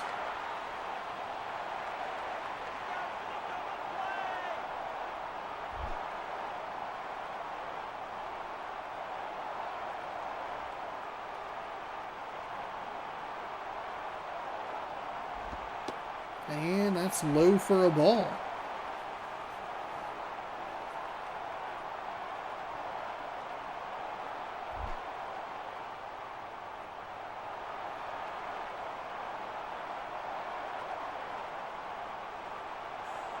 Here comes the 1-0. That is... Yeah, no play there. Was not going to be able to get to it. 1-1.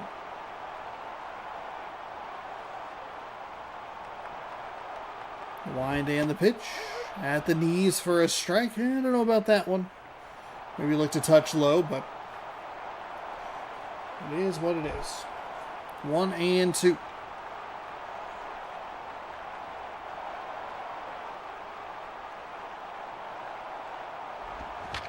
That's foul of the first base line.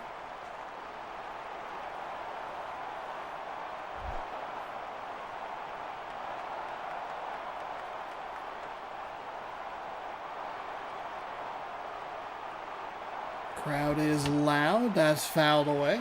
Okay. Astros, if we could get anything going forward, that'd be pretty nice. It'd really be super helpful if we could move this game along from some of these batters, huh? Here's a wind and the pitch. It is swung on and missed. Not technically moving it forward, but also moving it forward because he struck out. Brings up the next batter. 2 outs, 1 on. Marco Scudero. He's batting 270. A couple of home runs, 9 RBI.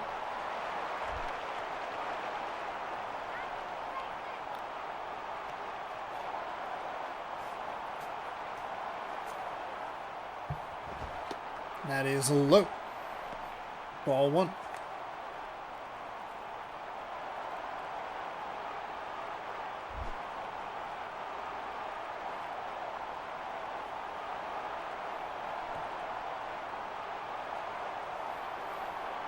Here's the wind and the pitch. It is spoiled foul. Foul, foul.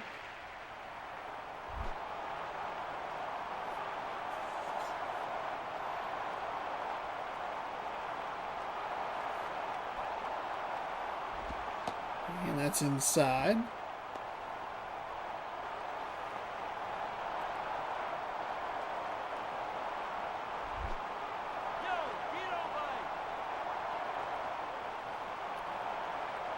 Pitcher is ready with the 2-1.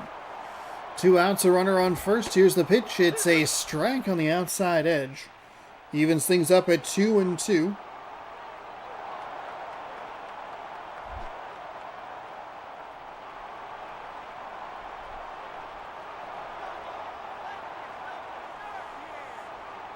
Here comes the 2-2. It is low for a ball. Full count.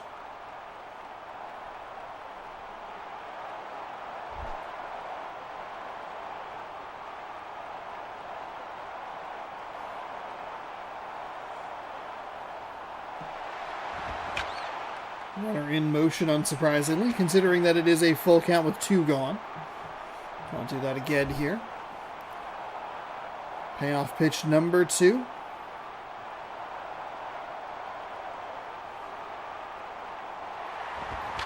And that's going to be a grounder to the second baseman. Fires in time for the out. Atlanta takes a 1-0 lead into the third inning. Worth, Kendrick, and Hamilton coming up as the lineup will flip over.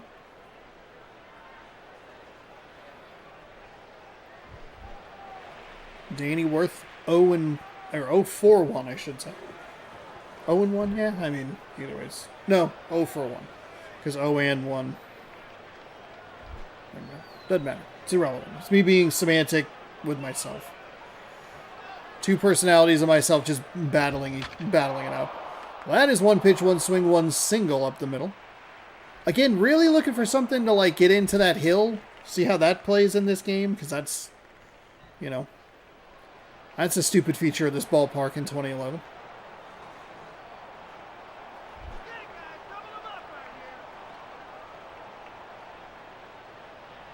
Here's the wind and the pitch. It is hit, and it's going to be what the crowd asked for, potentially. He's not in time. Oh my God, this game. He took kind of a weird spin, and an underhand throw really doomed that play.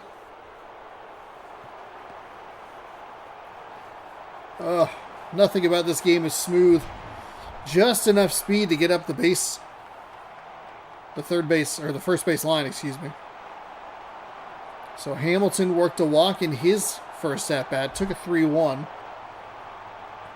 Inside for ball 4. The wind and the pitch. In for a strike. In a spot he was not previously with Hamilton. Ahead in the count. Okay, the crowd calling for the double play. They got it last time, but the team couldn't convert. That one sails outside for a ball.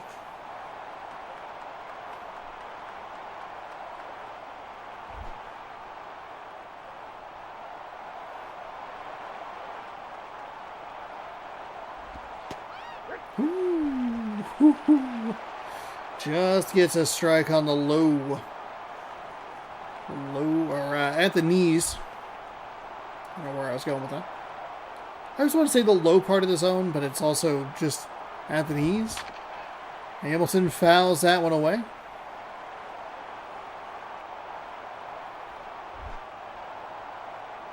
Count is 1-2.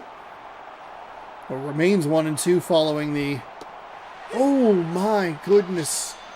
Following the foul ball. Beautiful pitch on the outside edge. Gets Hamilton looking. As the Astros looking to bail themselves out of Andrew Jones. He's batting .237.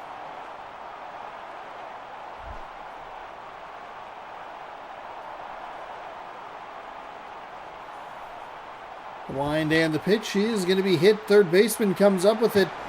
Stands and fires to first in time. So Atlanta held scoreless even though the Astros blew an opportunity to double play. Figgins, Fukudome, and Holiday coming up. Last chance for the Astros in the bottom of the third. Does the second time through the lineup, or second time seeing the pitcher, I should say. We'll talk about it from the Astros perspective. Does that help? I feel like it does, but...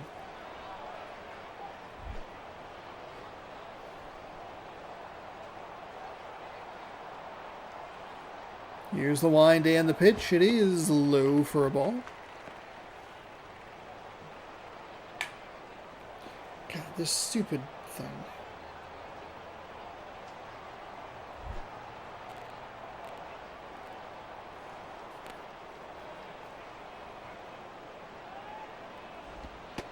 And low and inside.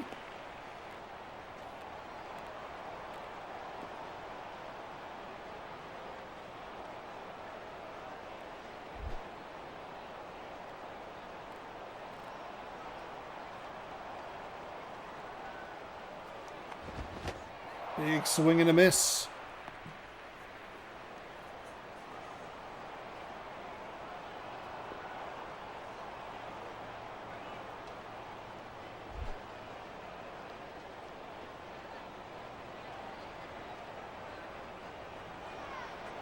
Here comes the 2-1. Lifted out to left field, shallow. Left fielder is there to make the grab for the out.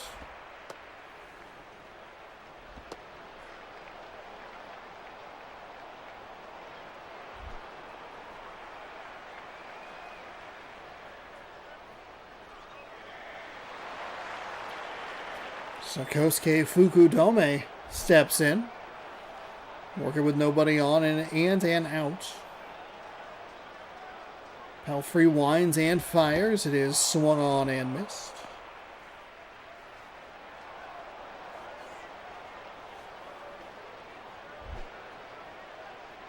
Oh, and 1.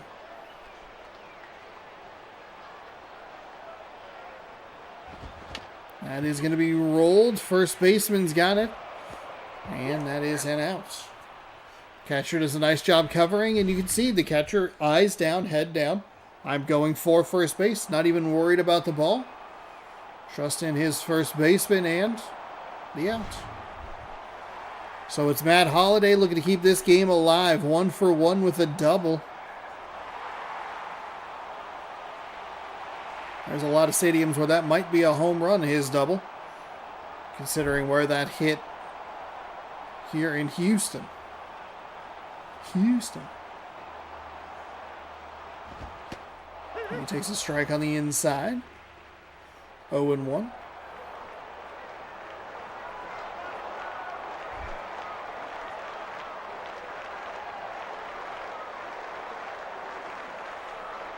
Here comes the 0-1. It is low for a ball. 1-1.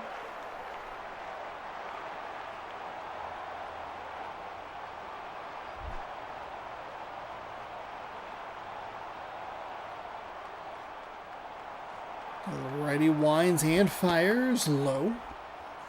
2-1.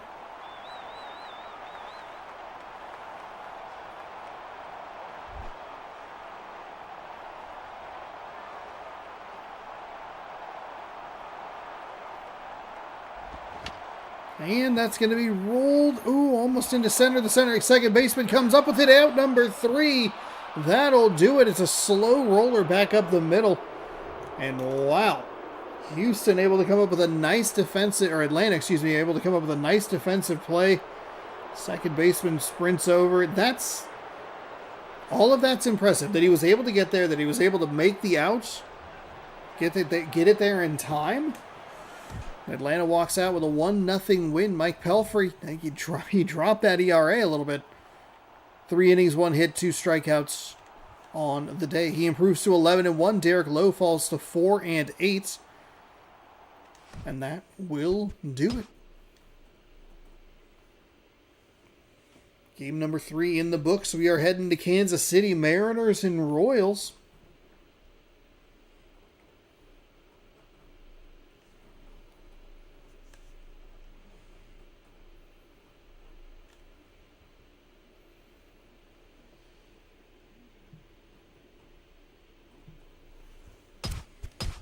Catch up on some scores here. Where did we leave off? We left off Orioles White Sox. Oh, that's right. Those were back-to-back games. Never mind. There were only 12 games available today, so we don't have a ton of scores to catch up on. I think there's a couple of interesting matchups that start tomorrow. Under 3 weeks to go here in the regular season. Oh, shoot. Come on.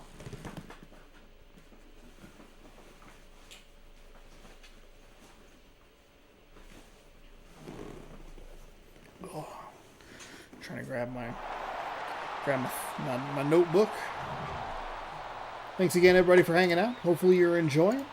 Appreciate the likes on the video and the support. Watching, view time, all that good stuff. Mariners are 33-29. The Royals 38-24. They have really made moves here in the back half of the season. It has helped that the Guardians have fallen in front of them, but they've done a good job on their own. Brett Gardner is going to lead things off for the Seattle Mariners. He is the left fielder. It's a right-handed starting pitcher for the Royals. I can tell you that right now.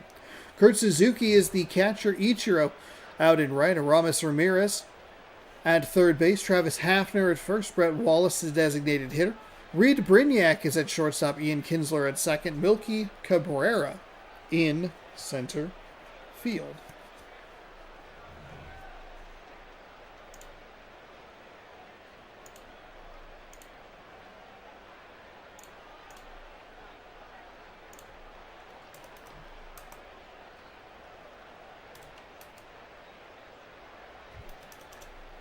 Jeremy Guthrie is 7-3 with a 5.45 ERA. Good record, bad ERA. Interesting. 12 games, 34.2 innings pitched. I got myself distracted by pointing out a stupid fact that was useless. Get it together, Sean. 39, 13, and 22 hits, walks, and strikeouts.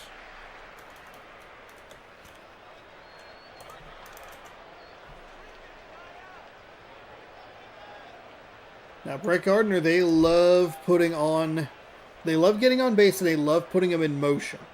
13 stolen bases isn't quite as many as Figgins, and I think we need to make sure that we remember that there were multiple steals in a game against Detroit earlier, so maybe not as effective as you would want him to be, but they still will put him in motion for during the course of the game. That is in for a strike. Just trying to get this flipping bookmark. There we go. There we go. That is fouled away. What is today? Today is the 3rd. That is rolled to the second baseman. Oh, he bobbles it, and that's going to give Gardner an opportunity to be safe at first base.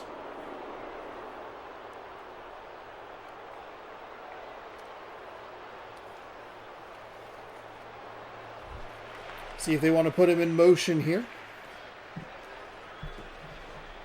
Kurt Suzuki. Can Kansas City turn the double, or will Suzuki? They put Hafner. What? Who? Travis Hafner. What are you talking about?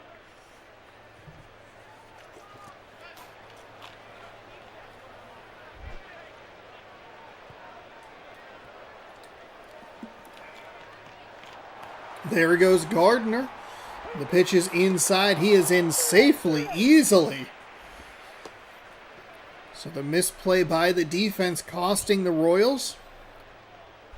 Brett Gardner's 100th stolen base. Oh, God.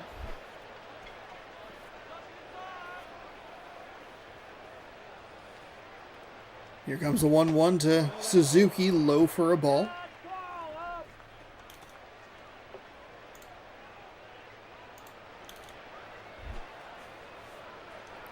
Behind us is stream. That's in for a strike.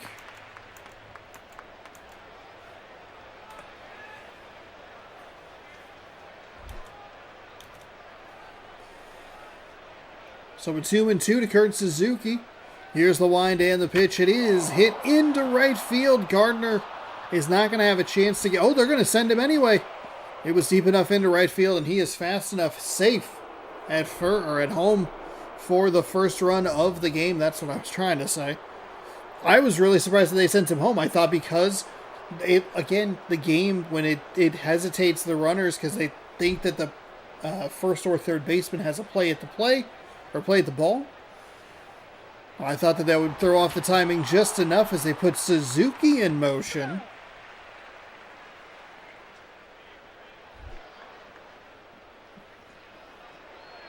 Either looking for a stolen base or trying to get a hit and run going. That is upstairs for a ball, 1-1.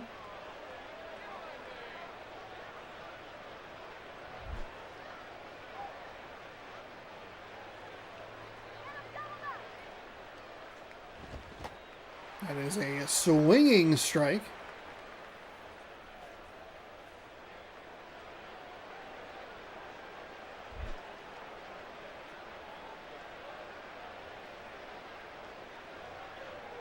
Here comes the 1-2, fouled away. Foul.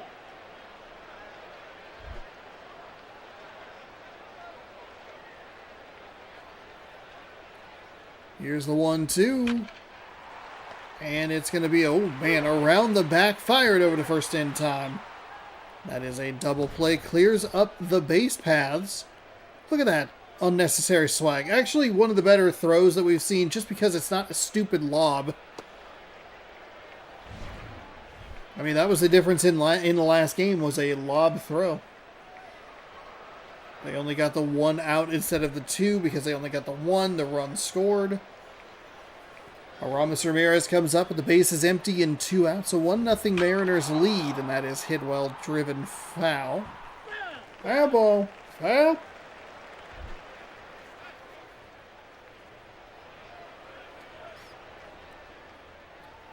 Ready's the 0-1. That is hit weakly up the first base side, and that will retire the side. So the Mariners pick up 1 hit. Kansas City grants the Mariners an error and the stolen base from that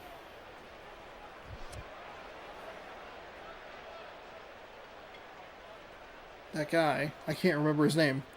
Austin Jackson in center field. He'll lead things off. Placido Polanco at third. Mark Teixeira at first. Jeff Frazier in right. Brian McCann, the catcher. Alexi Ramirez, the shortstop. Josh Willingham in left. Neil Walker at second. Alex Gonzalez at DH. Brett Gardner. That's the name I could not come up with. I'm stuck on Travis Hafner for no reason.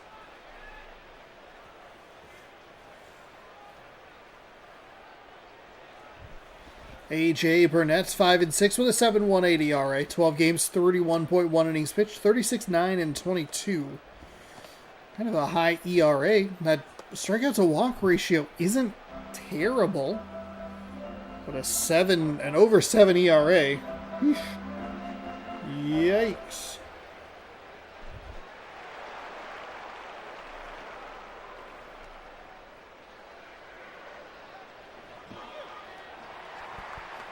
Austin Jackson's going to get things let off here. Pardon me. I've been dealing with the hiccups today. It's been annoying. 0-0. Because that's how every pitch or every count starts. Misses that one inside for a ball. 1-0.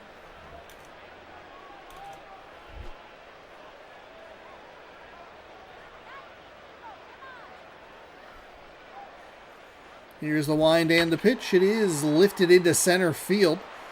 That'll be a leadoff single for the Royals. Looking to get back into it immediately. Or get that run that they gave up back immediately. Not that they're out of a game down just 1. Yeah, some games I guess you can feel kind of out of it down just 1. Placido Polanco.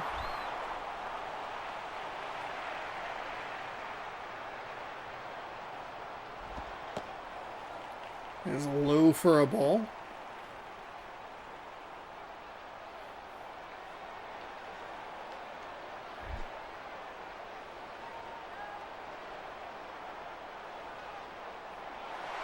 Oh, and they're going to put the runner in motion. The throw down to second in time.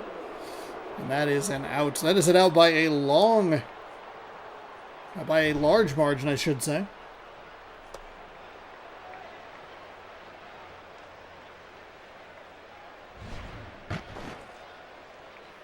Super late slide sound. Cool. So the righty gives up the hit and then gets bailed out on the stolen base attempt by the Royals. The foul ball creates a 1-2 count.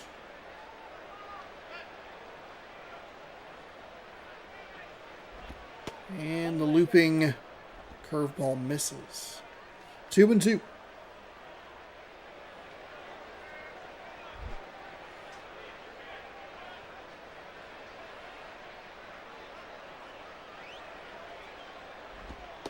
And 3-2. Okay. Not great.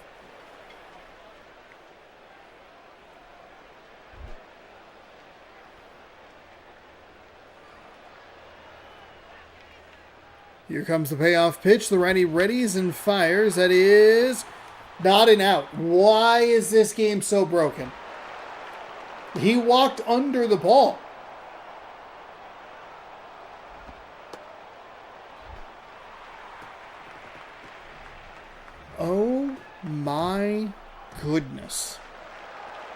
this controller.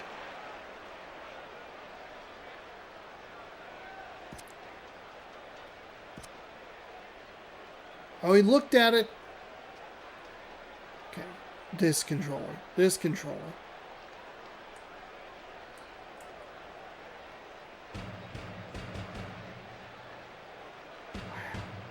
That should have been an out. There's no way he cannot get that ball. Even takes a peek at it. All right, let's get it moving.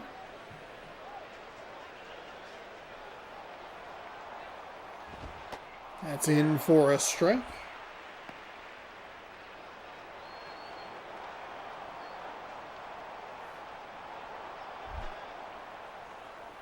Oh and 1. And that is driven foul. We saw Teixeira go deep.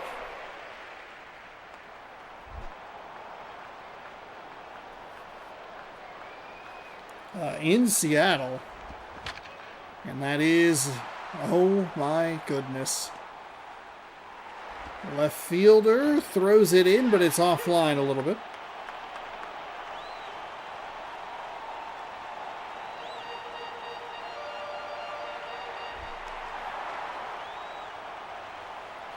Jeff Frazier batting .242. Ouch, bopped my hat.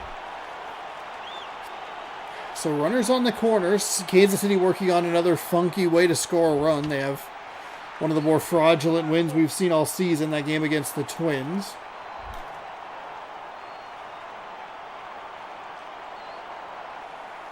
Here's the righty, fires towards the plate, rolled over. Can the third baseman start it? There's one, over to first, in time! In time for two, the Mariners escape it. Oh my goodness. That was so close. Was that an out? Was it an out? Was he out at first? Travis Hafner is on the Mariners, so I guess that's a positive. This right stick. There's one. Okay, yeah, he's out.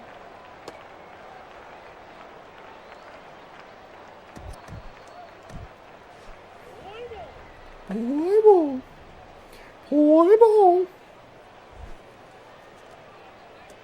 Local man loses it at 8:04 p.m.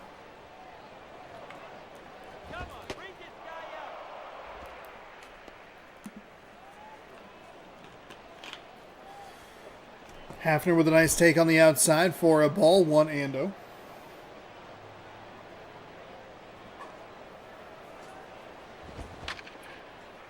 Chases a pitch high in the zone and drives it foul. 1-1.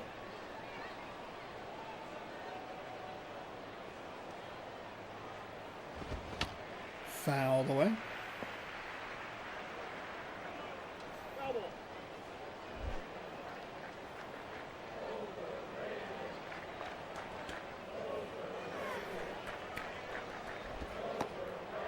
Takes the ball outside yet again. Would an overrated player do that, Kansas City fans? 2-2. Here's the wind and the pitch. It is going to be rolled over to the third baseman. He'll stand and fire in time, and that is out number 1. Brett Wallace batting .322. Trio of home runs. And the unlucky RBI, number 13. That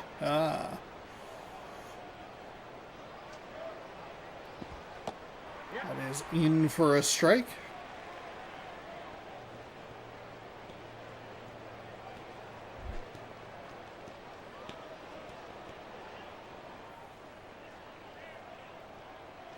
Readies and fires inside for a ball.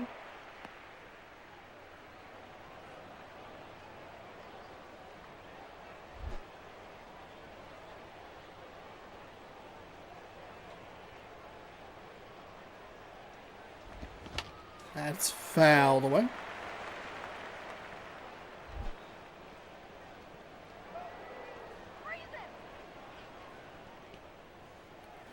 Here comes the 1-2. That's going to be rolled to the second baseman. He picks it up clean. Well, if the Mariners hit it to the shortstop, everybody in the infield will have had a hand in and out. All of them going to first base. Third to first, second to first.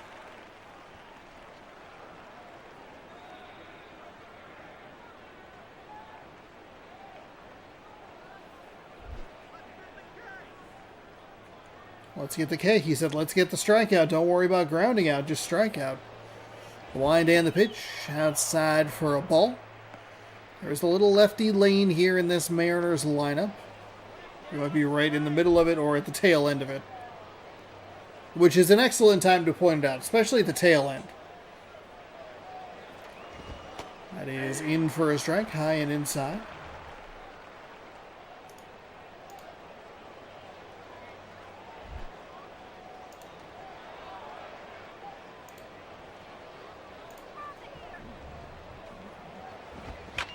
And that'll be lifted into left field, one hopper. Puts a runner on first with 2 gone. See if the Mariners can maybe make something happen here. Pick up an extra run.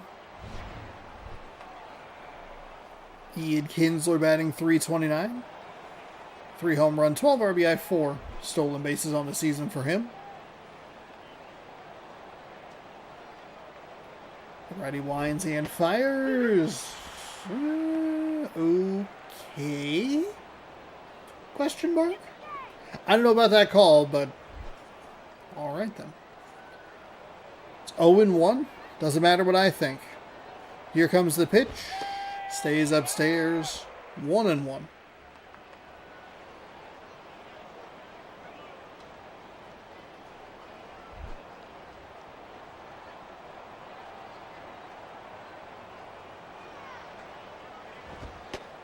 That's in for a strike.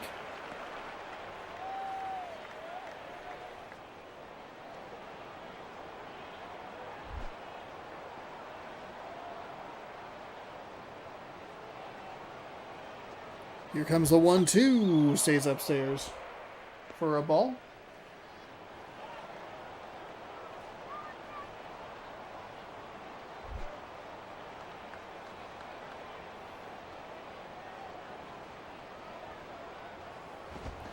And that is skied. Third baseman comes over to the mound to make the play, and that will retire the side. Mariners pick up a hit, but nothing doing. McCann, Ramirez, and Willingham coming up. Kansas City trails 1-0 as we head to the home half of the second. Brian McCann, .277 average, 4 home runs, 15 RBI. Stolen base.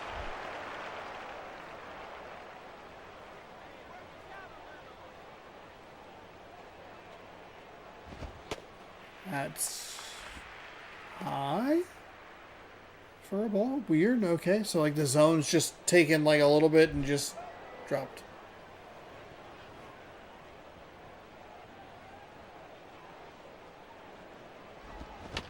That's going to be rolled over. He got absolutely bailed out by that swing. That was a horrible location for that pitch.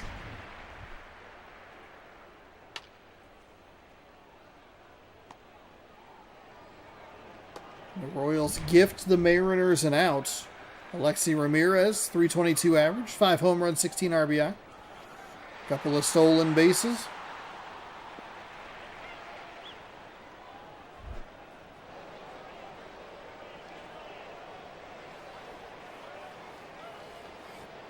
Here comes the righty to the plate. Swung on and missed. 0-1.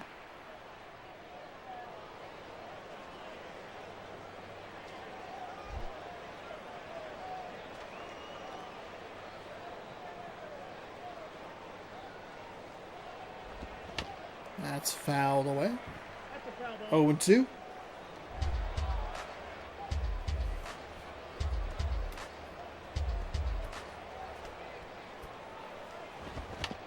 And that'll be rolled over. Shortstop comes up with it, and that is out number 2. So kind of both these pitchers here in this second inning have induced a lot of really weak contact, infield outs. All three of them technically in the infield. I know the third baseman, it was a sky-high pop-up, but still part of the infield. Nothing really making it out there. Just the one hit for the Mariners in the top of the second. The Royals hasn't been as effective. Of course, Mariners picked up their hit with 2 outs. So, who knows? That's a ball somehow. But all right.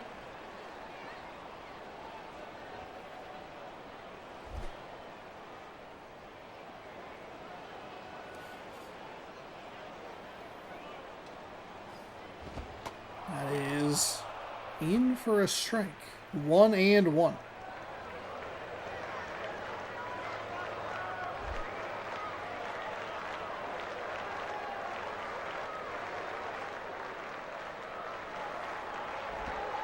That is low for a ball.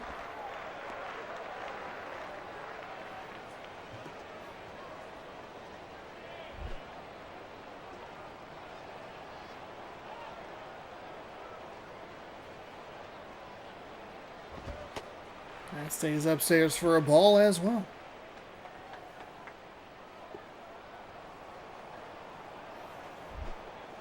Three and one. Here's the wind and the pitch. It's inside. Oh my goodness. Made that real easy. So Neil Walker, he has just the 1 home run. He's batting .342, 11 RBI. Big swing here could flip things in favor of the Royals. So each team in the second, couple of easy outs and then put a base runner on. Kansas City does it via a walk. Seattle picks up a hit. And he continues to struggle to find the strike zone. 1-0 to the lefty as that is high and outside.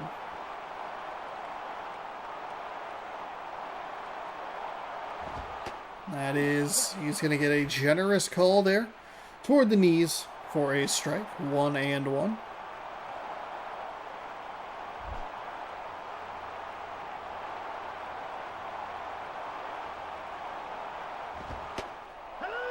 Whew, I don't know about that one, but does just get that outside edge.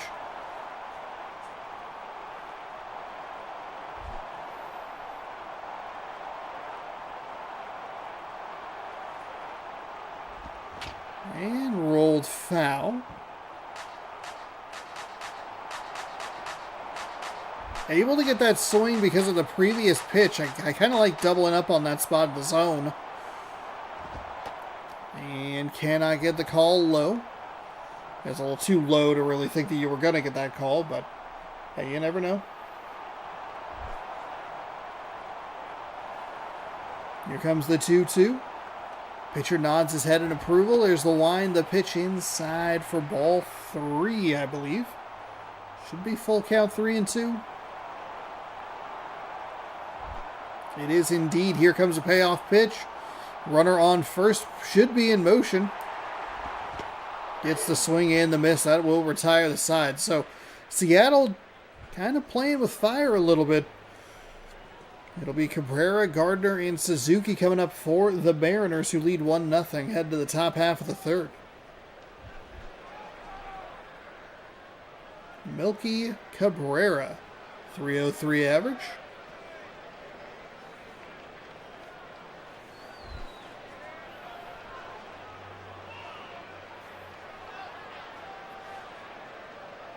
Here's the wind and the pitch. It is hit right back up the middle. 1 pitch, 1 swing. 1 single. Cabrera's on first. Mariners looking for a little insurance here in the top half of the third.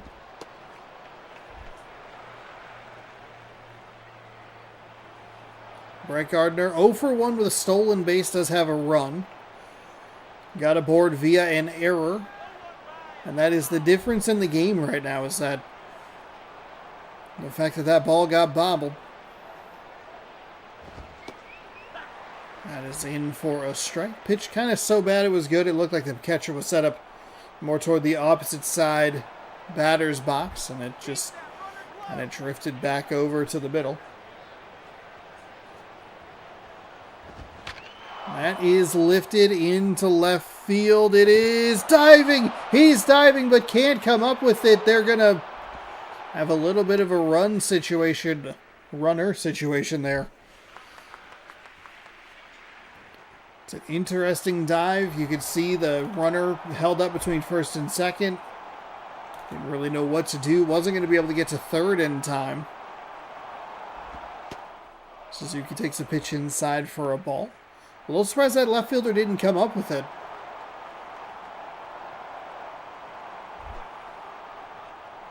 But sometimes you just got to get those hits any way you can. They are going to put the runners in motion. It's rolled over. Going to be out at first. 2 in scoring position. Interesting play there by the Mariners. I'm sure they thought they were going to get a little bit more on that ball from the batter, but that's Kurt Suzuki, by the way. And now it's Ichiro.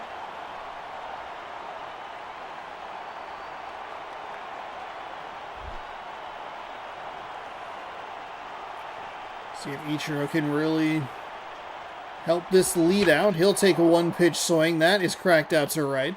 They are going to tag up. The throw is in. It is cut off, and that is the difference between being safe and being out. Because this game has no rhythm, it has no grace.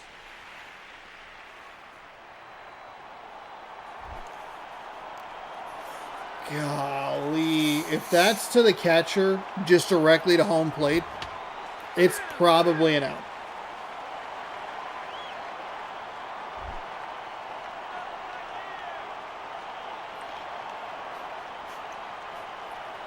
But it's not. Let's see how bad this gets for the Royals. Down 2.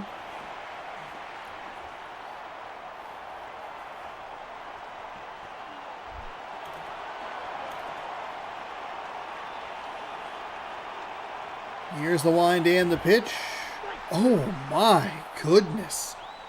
Called out on strikes. That last one on the inside looked like it was a ball, but the umpire calls it the other way. The Mariners still pick up another run. Insurance.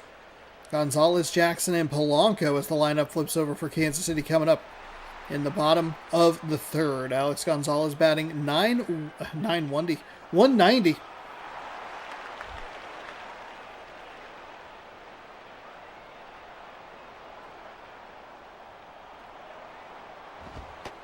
That's in for a strike. 0-1.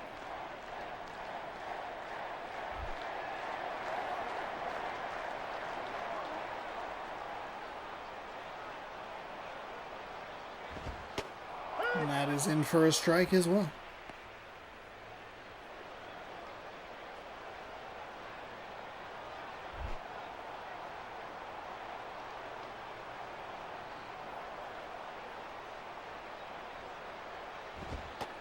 That's upstairs for a ball.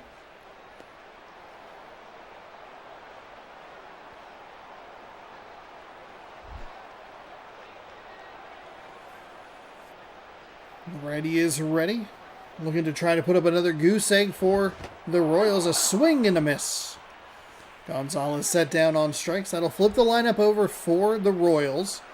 Jackson 1 for 1 with a single. He was thrown out attempting to steal second.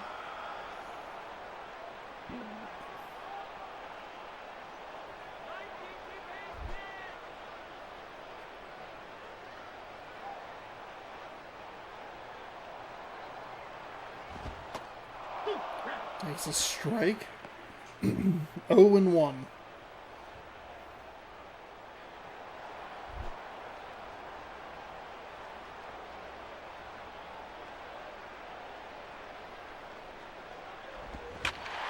Oh my goodness.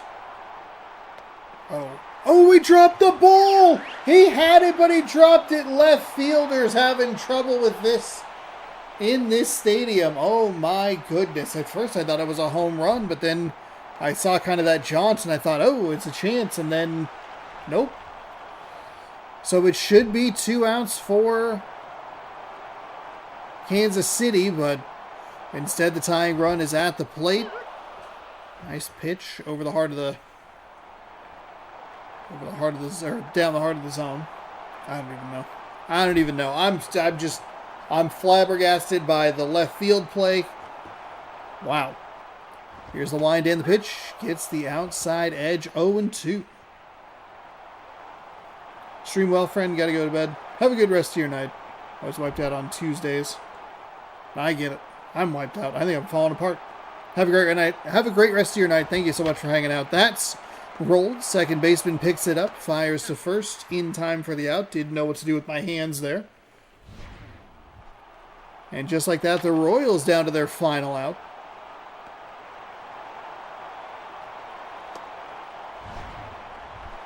It is still the tying run, and it's Mark Teixeira. How bad is this going to get for Seattle?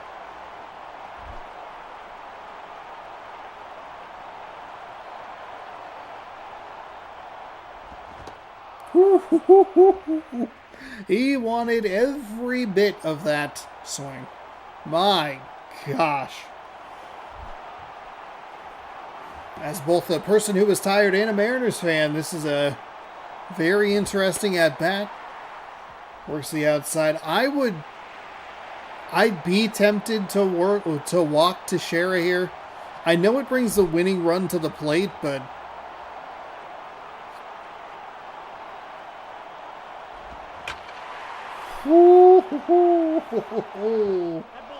that was scary. Oh my goodness. Royals down to their final strike. Here's the wind and the pitch inside. Swung on and missed. They get Teixeira to strike out swinging, and the Mariners pick up a 2-0 victory.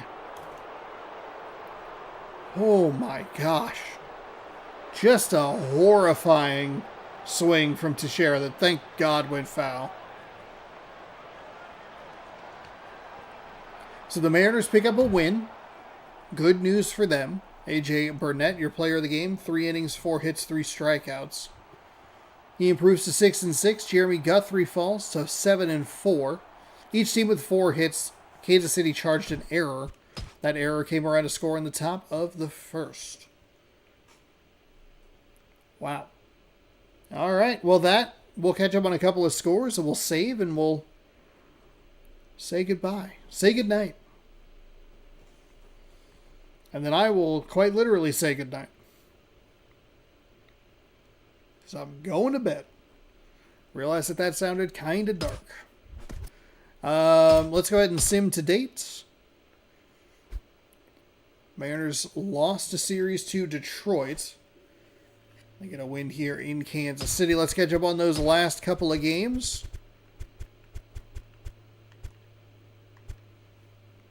Where'd we leave off? Here we go. Diamondbacks take care of the Giants 2-1. Athletics beat the Red Sox 3-2, so a big win for the Mariners keeps them with the Athletics in first place for the American League West. And you want to look at the Guardians up here. They are still a game back at 33-30, whereas the Mariners and the Athletics are 34-29. Could not spot the Athletics. All right, that will do it for today's games. We'll have a fresh set of matchups for you tomorrow, unless there's something really interesting happening. But that'll do it. Thank you again, everybody, for hanging out. I appreciate it. Streaming baseball, 6 p.m. Pacific time here on the channel, 5 nights a week, Sunday through Wednesday and Friday. Don't forget to fill out your March Mascot Badness bracket if you would like to participate in that. A couple predictions already in, so thank you for doing that. Thank you for giving the video a thumbs up. Thanks for hanging out, subscribing, ringing the bell, all that good stuff. Hanging out, lurking, chatting, whatever you're doing. I appreciate it. And we will catch you tomorrow. The save is complete, and I will say good night. Have a good one, everybody. Thanks for watching. Good sports. Go baseball.